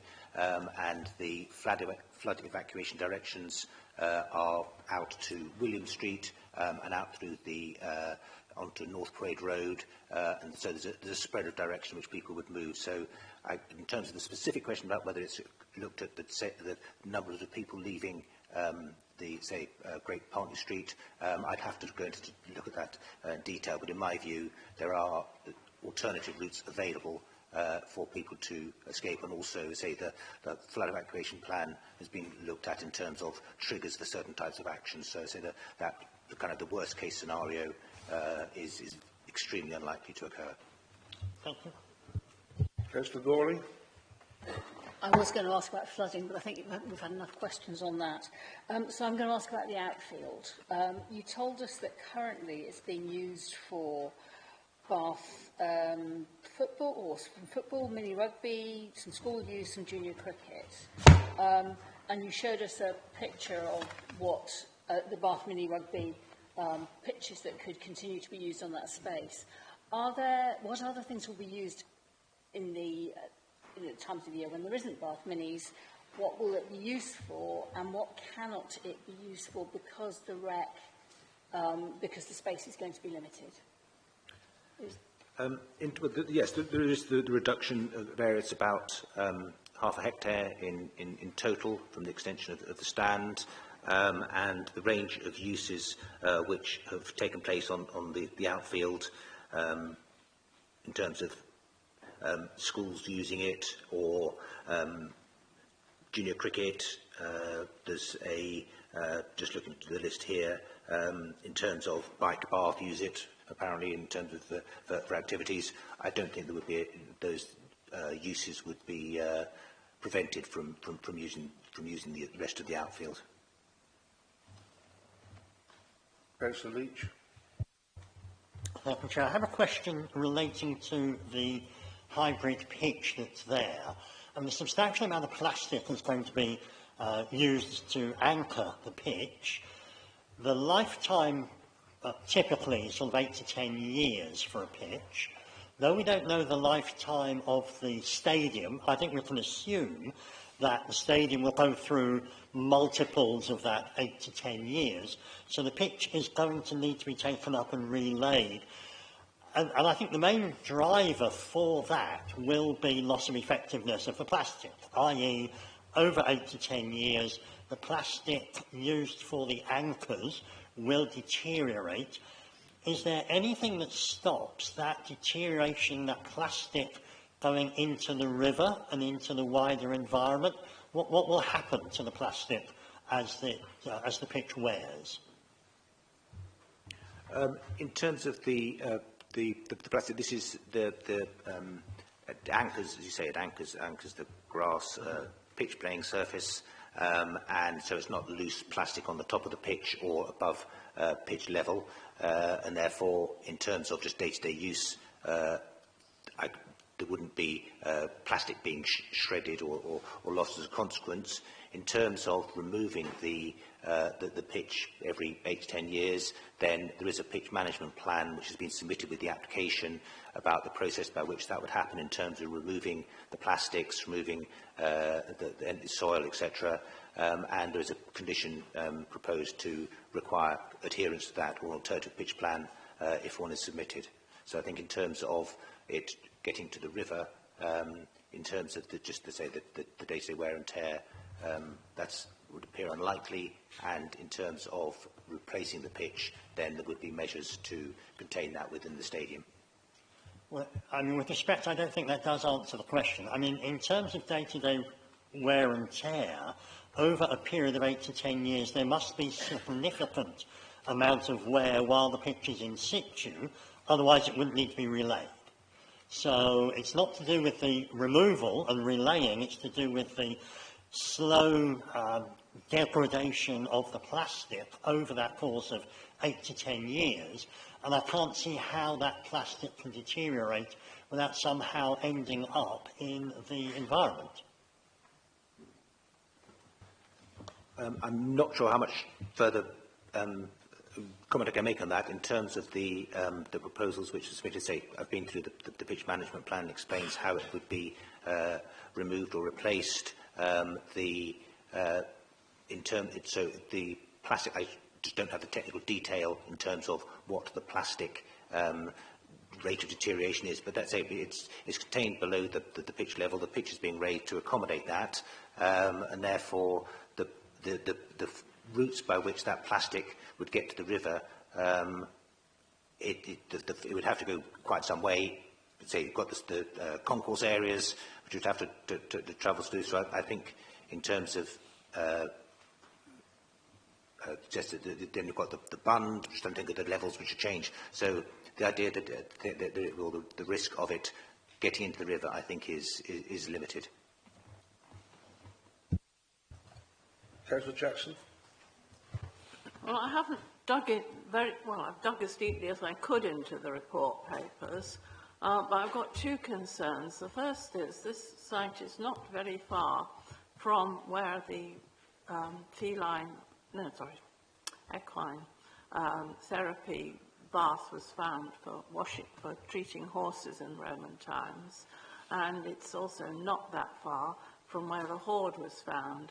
I was wondering whether the archaeology conditions were adequate, and what would happen if something really significant were found in the middle of the rugby pitch. And the other thing is, I hadn't understood until your answer that there was going to be continuous work on the site for 3 years, and I was wondering what measures could be taken to abate the noise for the nearest residents. Dealing first with the archaeology, there has been detailed assessment and LiDAR studies and the like looking across the wreck, and that has not identified any significant findings or suggestions of below-ground archaeology, and it's actually kind of off-site where there might be something of interest, which is more to do with the previous use of the area by Spring Gardens. But in terms of the wreck itself, I say there's been some detailed analysis, and the view is that the advice is that the condition is the appropriate control on that. Obviously, it's something completely unexpected was found, then that would need to be addressed at the time. In terms of the second point, sorry, remind me. Continuous noise. Oh, continuous noise, sorry, yes. In terms of, the construction management plan would deal with that in terms of noise, traffic, etc., and therefore it's considered that there'll be appropriate measures through the planning condition to address that. Councillor Horsall. Thank you. You showed us a plan during your presentation of the access points, specifically for pedestrian access. Obviously, we are going to see a 24% increase in footfall if the stadium would be at full capacity. Just to clarify, the increase in footfall is generally going to be around the William Street entrance. It's outside the red line area, but is there anything being secured through the 106, or is there any granting condition whereby we could see some improvements perhaps to the stairwell on North Parade at the bridge and at the Spring Gardens end in order to improve the general character and accessibility in those parts? There are no proposals to make changes to the existing towers, stairs, however you want to describe them, to Putney Bridge and to North Parade Bridge. However, at the southern end, there is the additional lift and stairs up onto North Parade Road, and therefore that there's more than one route available there. In terms of William Street, there's not proposals for a planning obligation relating to any work to William Street. I don't know if Dan, you have anything. But so therefore, highways are satisfied that the existing infrastructure can cope with the increase in footfall? Yeah, just to clarify, I mean, I think it's reasonable to say that the vast majority of the pedestrian increase would be along Great Pulteney Street and to William Street. I don't think we should shy away from that. My site visit observations, being to a couple of the match fixtures and being familiar with the area, the footway along Great Pulteney Street is at least 4.5 metres wide. It's one of the widest in the city centre, and that's on both sides. And then pedestrians use, down onto William Street, they use the highway and the carriageway itself quite safely. So my observations are that that area could accommodate, in terms of pedestrian space and safety, that sort of increase. So, information. Councillor Leach. Thank you, Chair. I have two questions relating to the lighting. The first one's a relatively straightforward definition one. Are floodlights considered internal luminaires, or are they part of the external lighting? Are they subject to condition 10 or condition 11?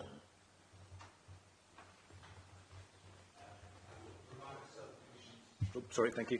Condition 10 is to do with the internal lighting, and 11 is to do with the external lighting scheme. And I just wonder whether the floodlights, which one of those the floodlights? Floodlights would be our external lighting rather than internal. They're external. Okay, thank you.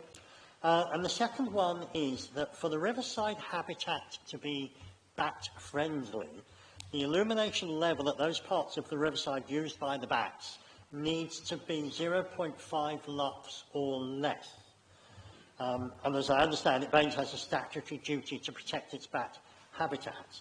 Now, as it stands, the wording of condition 11, which now does cover the flood lighting, says that the lighting shall be the minimum needed for security and operational purposes. Surely that says that if security and operational purposes need the lighting to be more than 0.5 lux, the bats don't have, don't kind of look at them. In terms of the lighting, the sources of lighting are floodlights.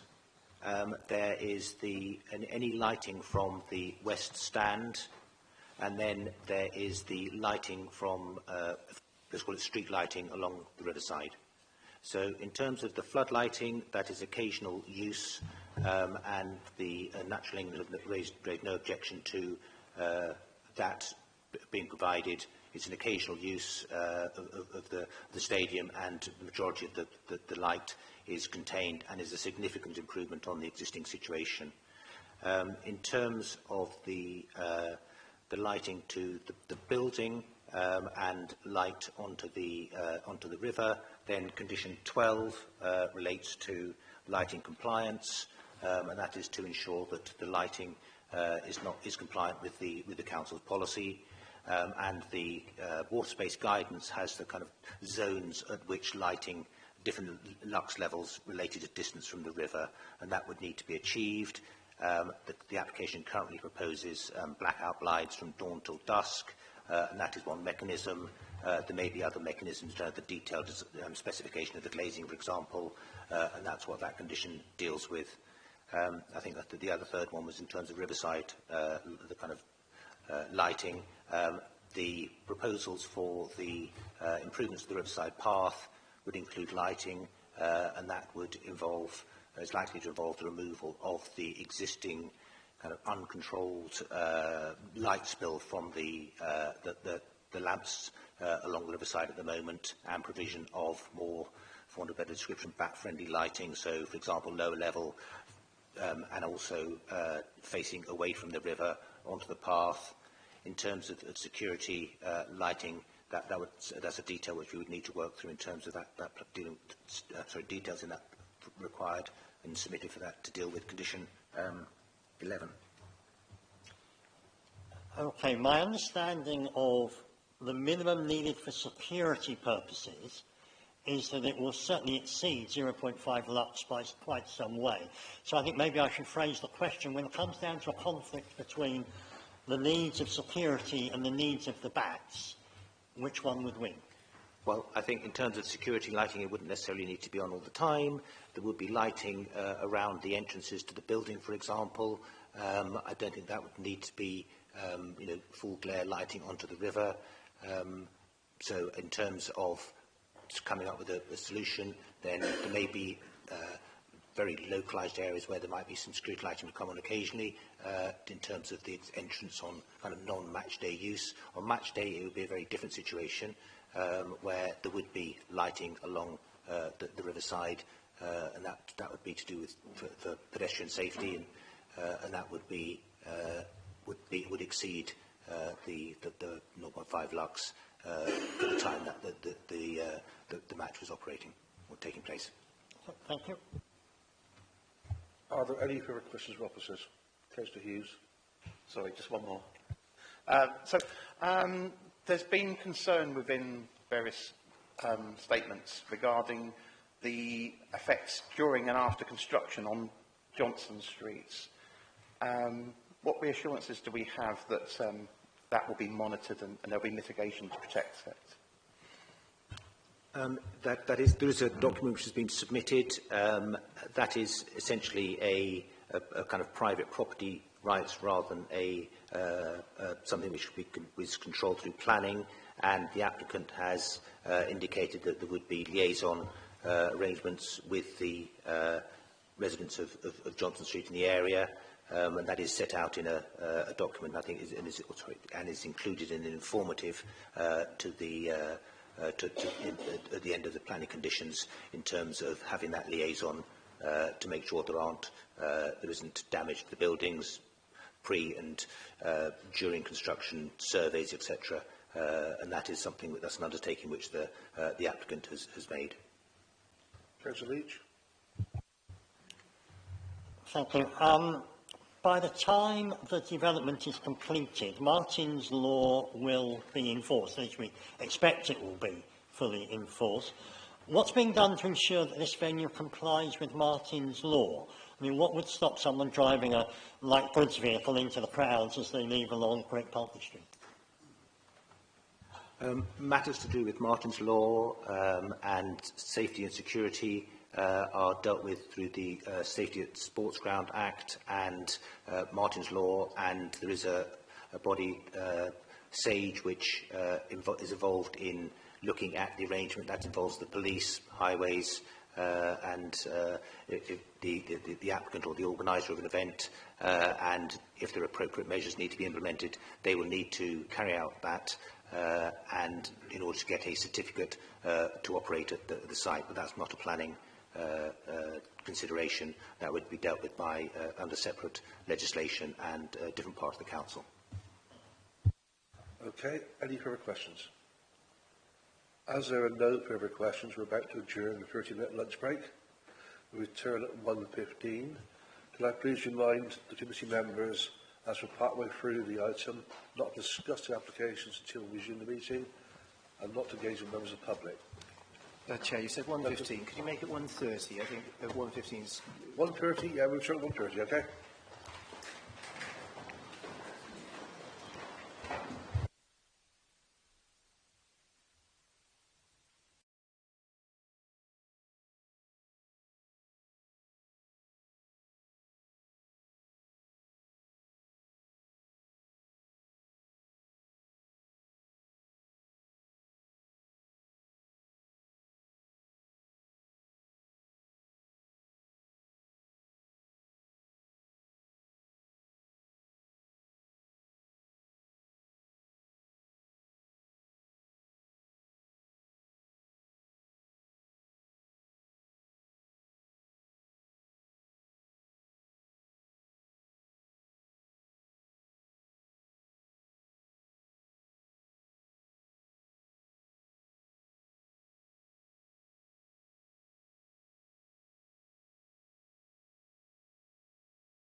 there's an update from Willem Jones a moment to a question he's asked earlier on. Willem.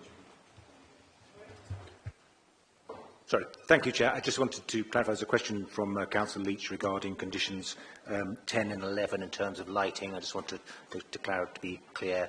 Condition 10 relates to lighting from the west stand and is lighting from interior lights onto the riverside, and condition 11 relates to other lighting of the stadium. It does not relate to flood lighting. I think I said that it was flood lighting is covered by condition 11. That's not the case. Thank you. Thank you for clarifying that. Now, we're about to go to debate now. Can I remind members of the public who are attending today, you may hear things you don't like being said in a moment. Please restrain yourself and don't shout out. Don't interrupt, and we're going to ease your meeting going that way. It's easy, you don't talk amongst yourselves either, because people won't hear what's being said properly. Very important we get this part right. We're about to open debate now, and we will continue debating until we reach a resolution to this item. We won't be taking a break again. I call the local councillor, Councillor Simon. Thank you. I'm pleased to be able to open this debate, and I'd like to thank everybody for their contributions this morning, which were helpful and measured, and they remind us that we need to take this decision on the basis of rational decisions, but it was helpful to have some of the context. I'm going to work my way through the various headings that Gwilym, the planning officer, used for his report, so as to structure my contribution. So it may be a bit lengthy, but I think it's important we get the issues on the table. But the first issue for me is the future of the temporarily permitted uses. As I said in my question, I don't think it's credible that a standalone permission to retain the existing temporary buildings, which are described as an eyesore, would be likely to be accepted by this committee. And I therefore rather take as the baseline the fact that it's either this development or we don't have a stadium at this location. So I'm assessing this as almost, in terms of its impacts, it's incremental, but in terms of some of the impacts, it needs to be looked at as against the removal of the existing.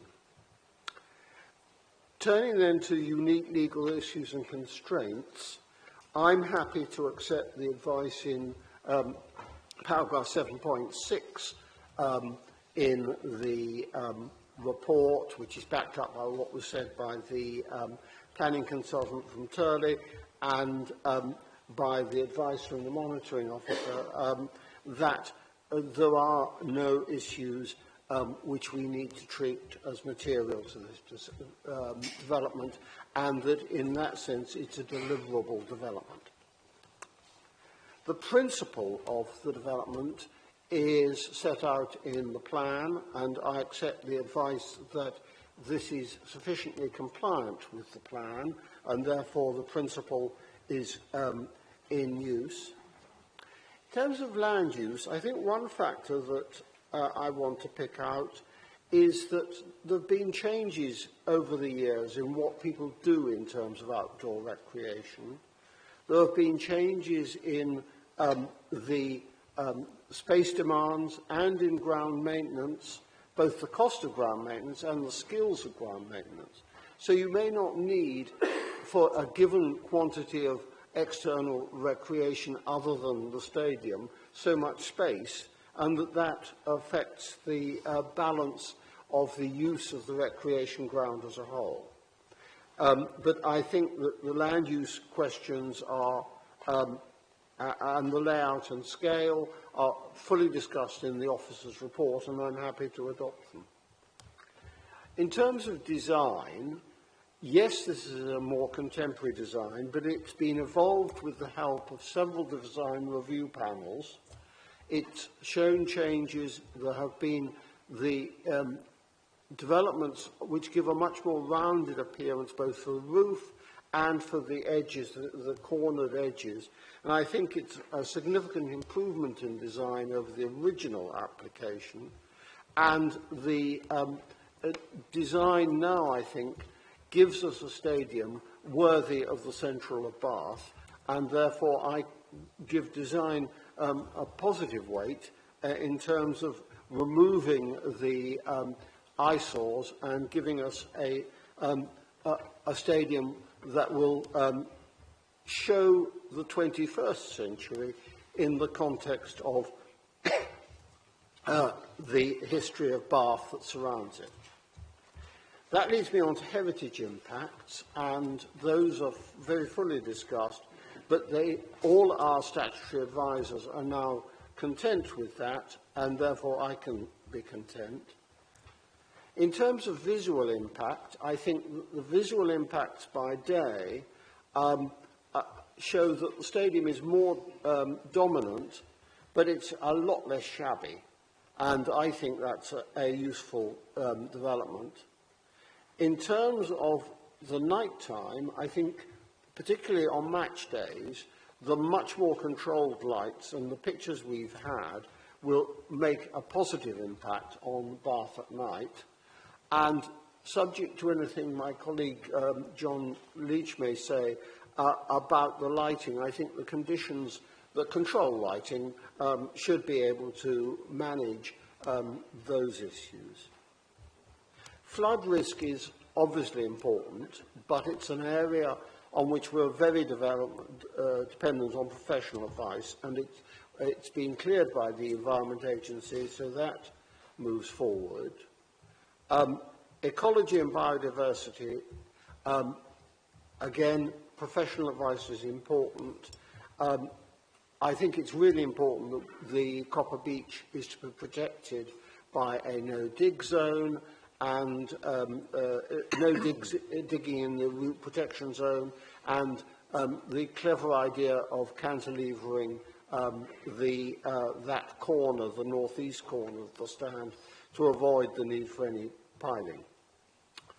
Access and highways, in terms of goods vehicle access, it's good that it's going to be on the main roads and coming in other than on William Street. I'll come on to questions about travel plans and parking when I look at conditions. Noise, I think, is the one weakness in this report.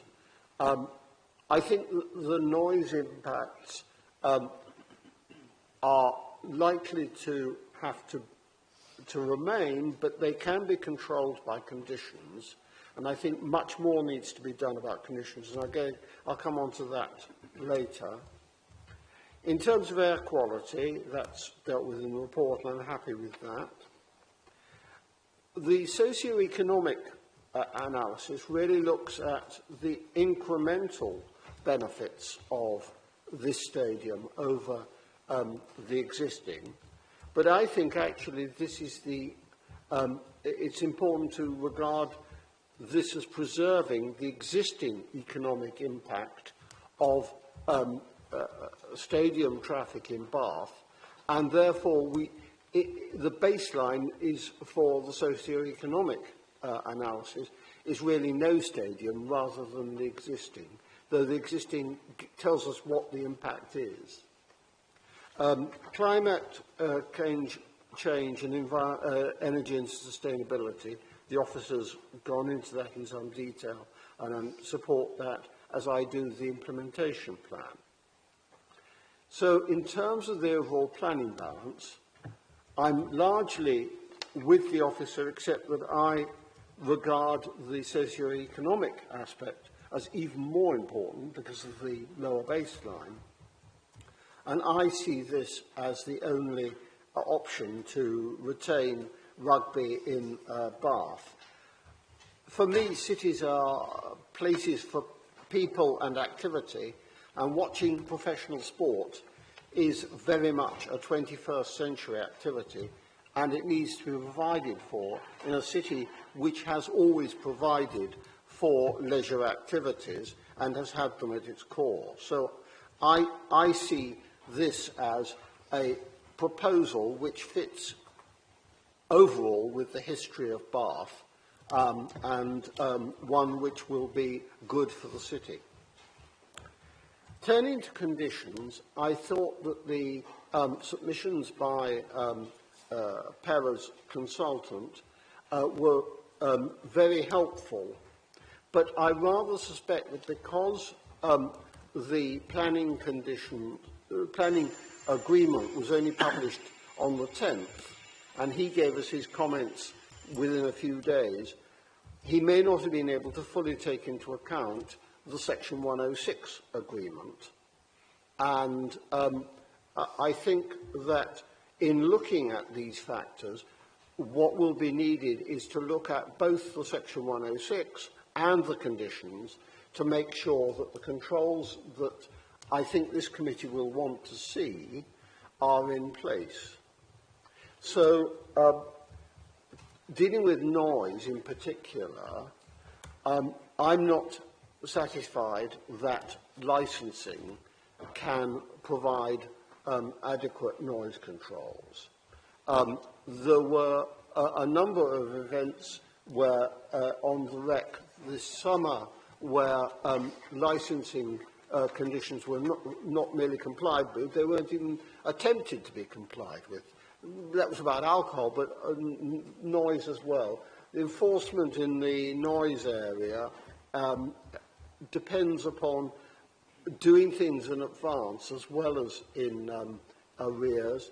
And it also, I'm aware that not all activities that might take place in the stadium may be subject to licensing. In particular, public address during events that don't involve music or the like, or theatre, other licensable activities may not be covered. So I would want to see the planning conditions include noise conditions of the sort submitted by Pera, as consulted by Context Planning, either in the conditions or in the Section 106 agreement. I would also suggest that there should be a permanent noise monitoring installation. That might be added to the part of the Section 106 that talks about CCTV monitoring. A few permanent noise monitors in place in sensitive locations would allow baselines to be established, exceedances to be easily identified. So I would like to see both a permanent noise monitoring installation, unless environmental health advise against that, and detailed noise conditions along the lines of those in the Context Planning's report. Second area is parking, and they've suggested that there should be a Section 106 contribution to a review of parking controls in the central part, the Zone 1 area.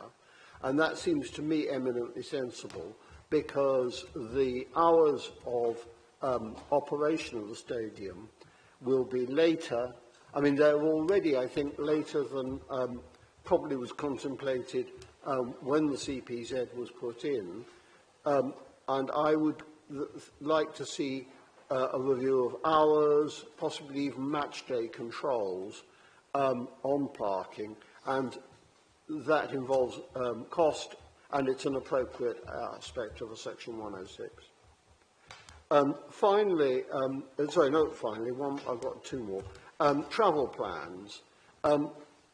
That, I can see that can be split between conditions and the Section 106. What I think is needed in terms of travel plans is to map the proposals put forward by Context against the existing plans and the 106, and to make sure that they're adequately covered. And that can be done in slower time. My final one's a small one, and that is that I noticed that Section 106 doesn't specify hours for the changing places toilet. it says that's to be agreed. I'm afraid I would want that spelled out in the 106 rather than leave it for a later agreement. I hope that this toilet, which will be a vital facility, I don't know if we've got one in Bath open to the public. It's really important we do have a changing places toilet in Bath, and I would want it to have the longest possible hours. So those are my suggestions for the areas that need to be covered by conditions. I'm very confident that officers with that brief will be able to negotiate them. So I'm then move on to moving the recommendation in the form, the officer's recommendation in the form set out in the update report, on the understanding that officers will be guided by the debate at this committee on the conditions to be implied. No seconder. Councillor Hounslow. Thank you, Chair. Yes, I'm very happy to second the motion that's been put forward by Councillor Simon. I'll just make a few brief remarks, if I may. It won't take much time. Can I thank the case officer for his presentation and report, all the consultees that obviously have put in a lot of hard work. Thank you to all the speakers today on either sides of the arguments. They're very, very helpful. I've never ever attended a professional rugby match. Collapsed scrums and rolling mauls aren't quite my thing, but and I don't live in Bath. One thing I think we can all agree, the current stadium is an eyesore. From Parade Gardens, when I look across, all I see is an ugly wall and graffiti. And just to be clear, I consider 18,000 to be a modest-sized stadium. It's not a big stadium at all. In fact, there would be many football teams in the lower English Football League that would have that sort of capacity. I've seen for myself at Ashton Gate Stadium in Bristol how a ground can be reconstructed on a rolling basis over several years, about 3 seasons, and that was Ashton Gate is surrounded mainly by residential, so I can see that it can work. I'm not going to repeat all the arguments that Councillor Simon has made and that we have in the report. Planning is always about weighing harms against benefits, and to my mind, benefits clearly outweigh the harms. In fact, I think there are numerous planning gains from this proposal. So I'm very happy to second the motion. Thank you. Councillor Jackson. I have suggested this before, but I think it's really quite important for members of this committee to show some restraint and not take 13 minutes to propose a motion, especially when the other ward councillor was confined to 5 minutes. And, we're trying to get a balance and a fair and even debate, so perhaps we could all show a bit of self-restraint. We've heard a great deal about the history of Bath, which is most interesting to me as a historian, but we should never forget the fact that Georgian Bath was full of innovation and newness, so probably the Georgians today would be looking quite excitedly at these new plans. But Georgian Bath was built on the blood of slaves, and we should never ever forget that, or the sweat of the miners on the North Coalfield. And without wanting to trivialise, I do feel this development may require too much from the residents in terms of loss of amenity and noise levels, and it may not, we do want more jobs, lots more jobs in Bath. They may not be very well paid. So I'm still weighing the pros and the cons, because we have at the moment a thoroughly non-functional, ugly, substandard stadium with facilities that are not appropriate for international games at all, or really for any games. But the question is, are we going to sacrifice too much? A bad state, a better plan than we had previously submitted doesn't mean that it's necessarily justifiable when it's only a bit of less worse. So I think we've got a lot to think about, as Councillor Simon rightly said. And when we're away, but my big problem is how do we reconcile the government's net zero policies and the council's environmental SPDs with all this loss of trees.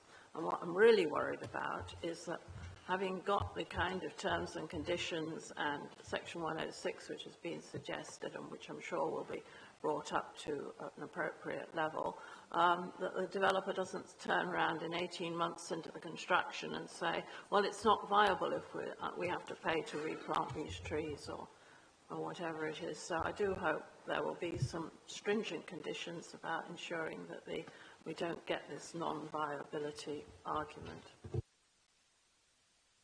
Councillor Grawley.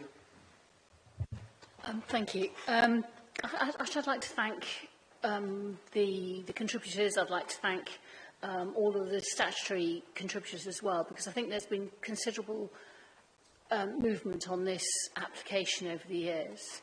I think what we have here is two visions.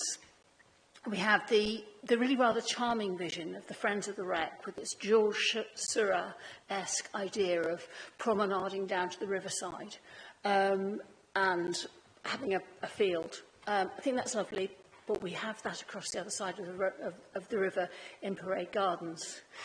I think what we have in the other side is the vision of the future with a far better stadium, better facilities, better use of the land, which is frankly at the moment somewhat underused, and by, if we were to permit the development of the stadium, would fulfil far more in terms of activities. And I'm very excited by the access, both in terms of actually physical from the riverside, which I think is absolutely important for people in wheelchairs and buggies, but also the access to other forms of sport. And I'm particularly encouraged by the women's rugby. I mean, you know, on Saturday, England is playing France in the semi-finals in Ashton Gate. Why could we not have that in Bath? Would that not be great in the future? So that's one thing. But I do understand the concerns of the residents. I understand the concerns about the noise, the vibrations, the parking, all of that stuff, because it will be inevitably a bigger and a busier place and a noisier place. And I think absolutely we should be looking at how we can put those mitigations in place and make sure that they're adhered to for every type of event, not just rugby, but also for the concerts and so on. So I think that we need to look at that through licensing, through safety and security, through travel plans, and I think that's probably all I have to say. Thank you.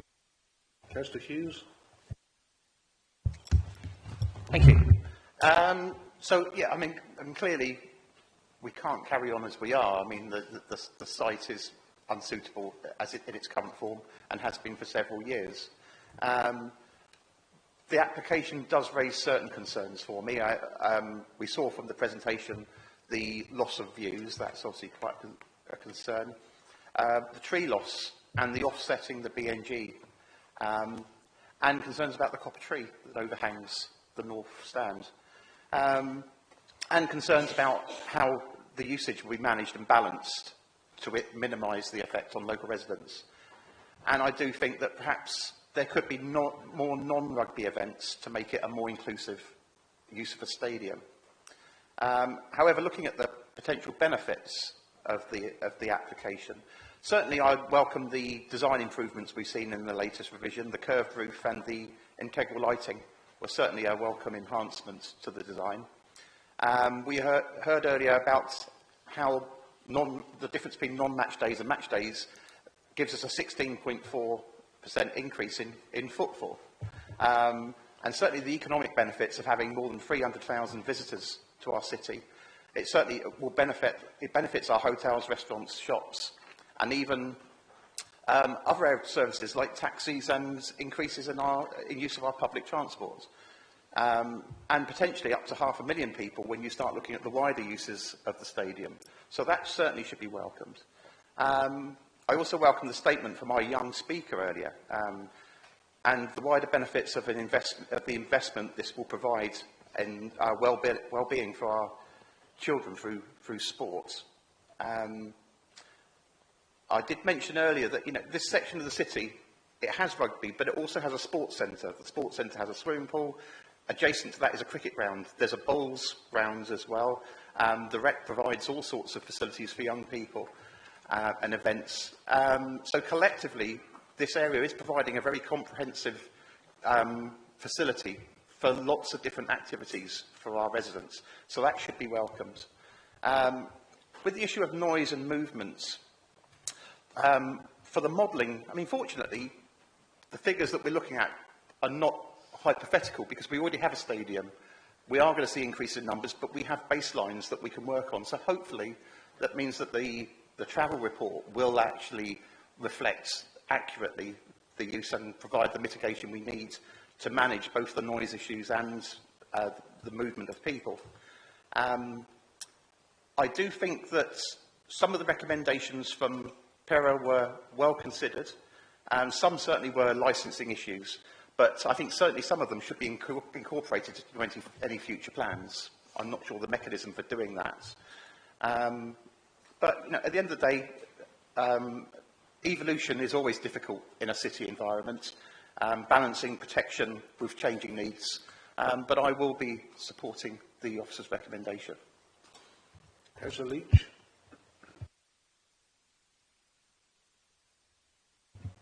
Thank you, Chair. As Councillor Helpful said, it's about, I think the essence of what we are trying to do here is to weigh harms against the benefits. And I think that having, the essence of the proposal in front of us is that it's a larger building, it's a larger capacity for an audience, and there's a larger number of events. So I think that there will be harms across a whole wide variety of the areas that we have looked at. Each individual one looked at in isolation might be judged to be small or not significant, but I think we need to look across the whole piece and all of the different harms that there will be. So, it's a larger building, so it will impact on the World Heritage Site OUVs, it will impact on the views of the heritage buildings. We might consider these not to be significant, but they will be there. There's a larger capacity, more people, so there's going to be more congestion on the streets, more emissions, more litter, more pollution. All of these things individually might be thought of as fairly small, but we do need to take them all in aggregate. And there's going to be a larger number of events, so there will be more noise and more environmental impact. So if we put all of those together into the same bucket, I would like to see a fairly significant public benefit to offset the accumulated small harms that will be caused. And I'm not sure that I see that. I'm very impressed by the work that the charity does and the foundation does, and I think the benefit is primarily that by having a little bit more funding, they might be able to do a little bit more of the positive things that they do. But I think ultimately the accumulation of small harms is not outweighed by the possible benefit, and I will not be voting for the recommendation. Councillor Halsall. Thank you, Chair. It's been really interesting hearing my colleagues so far and the things they've been saying. I'm not going to agree with Councillor Leach, however. I will support the recommendation. I won't go over everything that everyone else has mentioned, but I will highlight a number of points. First of all, this debate has been going on for years. I've lived in Bath I'm a newbie, I've been here for 23 years, and this debate about the future of the REC has always been there, and I think it's about time we did draw a line under it. It's testament to the collaboration of our officers and all the statutory consultees, and it's been amazing that we've had over 5,000 representations from the public, and also would like to thank the members of the public who spoke either in favour or against this morning as well, and for all your valuable input. Because of that collaborative working, I feel that a final scheme has evolved. As we've seen from the report, there were objections from ICAMOS, from Bath Preservation Trust, from Historic England. They have now withdrawn their objections. Yes, there's going to be some change to the skyline as you view from certain vantage points within the city, but everything I feel has been done to mitigate as much as possible the severe harm that could have been caused. I was a little alarmed when we did our site visit just to realise how far the east stand is going to come out. But as Councillor Corley, I think it was, said, you know, or maybe even Councillor Salmon, it's still possible to make efficient use of the rest of the wreck by losing that half a hectare. We're going to see some substantial improvements to the riverside. I've always thought that was an appalling area, and it really does need some regeneration, and this stadium will enable that. Back on the east stand again, I think the first incarnation, it did appear to be this bland green wall. It's now got more character, it's now got more texture. You can still see the Abbey from the wreck, which is very important, although it's partially obscured, but I don't think it's so detrimentally obscured. I won't cover any of the other, well, I will cover one amenity issue because it was flagged up, the houses in Johnson Street. I don't think in any way, shape or form our officers would be recommending approval if it was felt that those end houses were going to lose all their light and their personal amenity. There will be some change, and that is understandable. And I feel sympathy for the people living there, but I don't feel that their amenity is going to be harmed to such a detrimental extent that it would warrant refusing this application as it has now been designed. Obviously, the north stand is a lot lower than the other two stands, and we have introduced the curves as well, again, to acknowledge the fact that there are residential properties nearby. I'll just finally say, and I'll repeat or echo what Alison Herbert from BID said this morning, and I've said this before as well, publicly. Bath Rugby is the beating heart of our city. We are so, so lucky to have a professional champion rugby club right in the heart of our city. I think we'd be the envy of so many times. You go to places, I know from football grounds, when Bolton Wanderers moved, and Bolton Wanderers obviously is quite topical because of one of our ward members there, they moved out to Horwich. And, you know, I know some people just don't want a rugby ground at the wreck at all. They want it to go somewhere else. It won't be in Bath because we don't have, it's green belt. So we'd have to go beyond there. And it'll end up maybe like Horwich in some soulless retail park on the edge of town. This scheme and its use and how it interacts with the community, particularly the foundation, how it welcomes our guests and visitors, and how it benefits our economy. Bath is rugby, as it is the Roman Baths, as it is the Royal Crescent. And it's been there for years as a use, and I just think we should cement that use for good and ensure that we have improved facilities, and it is for the benefit of everybody in our community. Okay, does anybody want to speak who hasn't spoken so far? Please, on the fee. Just to say that actually I much appreciated the introduction of Councillor Simon, and I agreed with him about the noise. And I remember the first objector gave, I thought, a very effective speech, and he noted that other stadiums have taken steps to mitigate the noise, and it didn't seem to me that that had been done. Is it the case that we would delegate to submit to ensure that some kind of noise reduction or research is going on? You are correct, yes. Okay, if there are no more speakers, Councillor Simon, do you want to sum up? Sorry. No, well, to thank everybody for the debate again. Yes, the recommendation is to delegate from it. So the officers will take account of everything that's been said in the in terms of conditions. But I'm happy to take this to the vote. Okay, we're now going to vote on both applications. As you those in favour, please.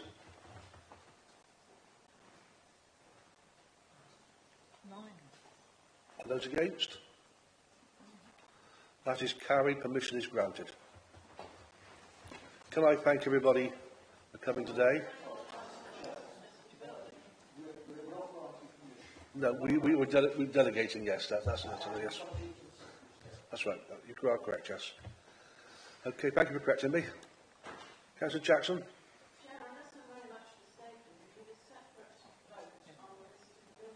I said we're taking both together at the same time. Do you want to take a vote on setting this to buildings separately?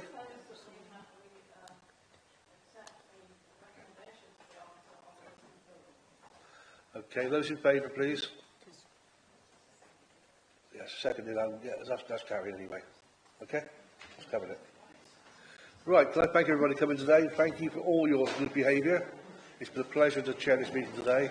It's been a long one, but have a safe journey home. Meeting closed.